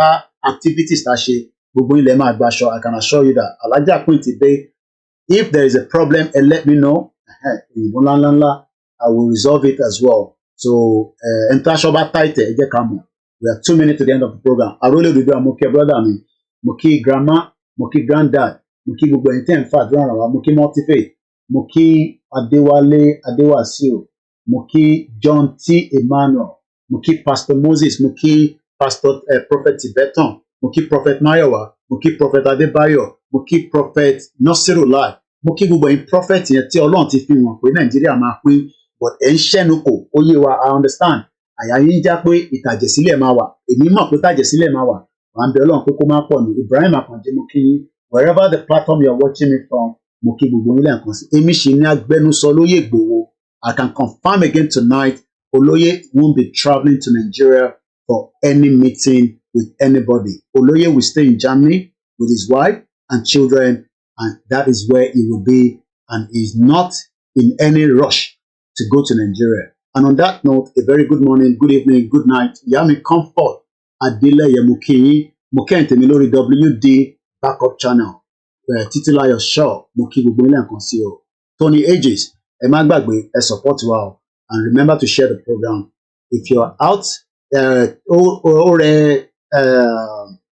kini not there, Archie, that's why we were not on Star Radio. Maybe we'll be back tomorrow, I don't know. Good morning, good night, bye for now. Koiki Media bringing the work closer to your doorstep.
Ẹ má bínú pé kí tó get mic me out ni Ṣẹ́gun Honorable mo kí ìyá mi Esther Ewétúgà mo kí mọ́mì mo kí gbogbo àwọn alásàlátù mo kí gbogbo ẹ̀yin grandma tẹ jáde pẹ̀lú wa ní rally tá a ṣe. We're very happy to have strong members of the Nigerian Yoruba community that came out in support of a true Yoruba independence.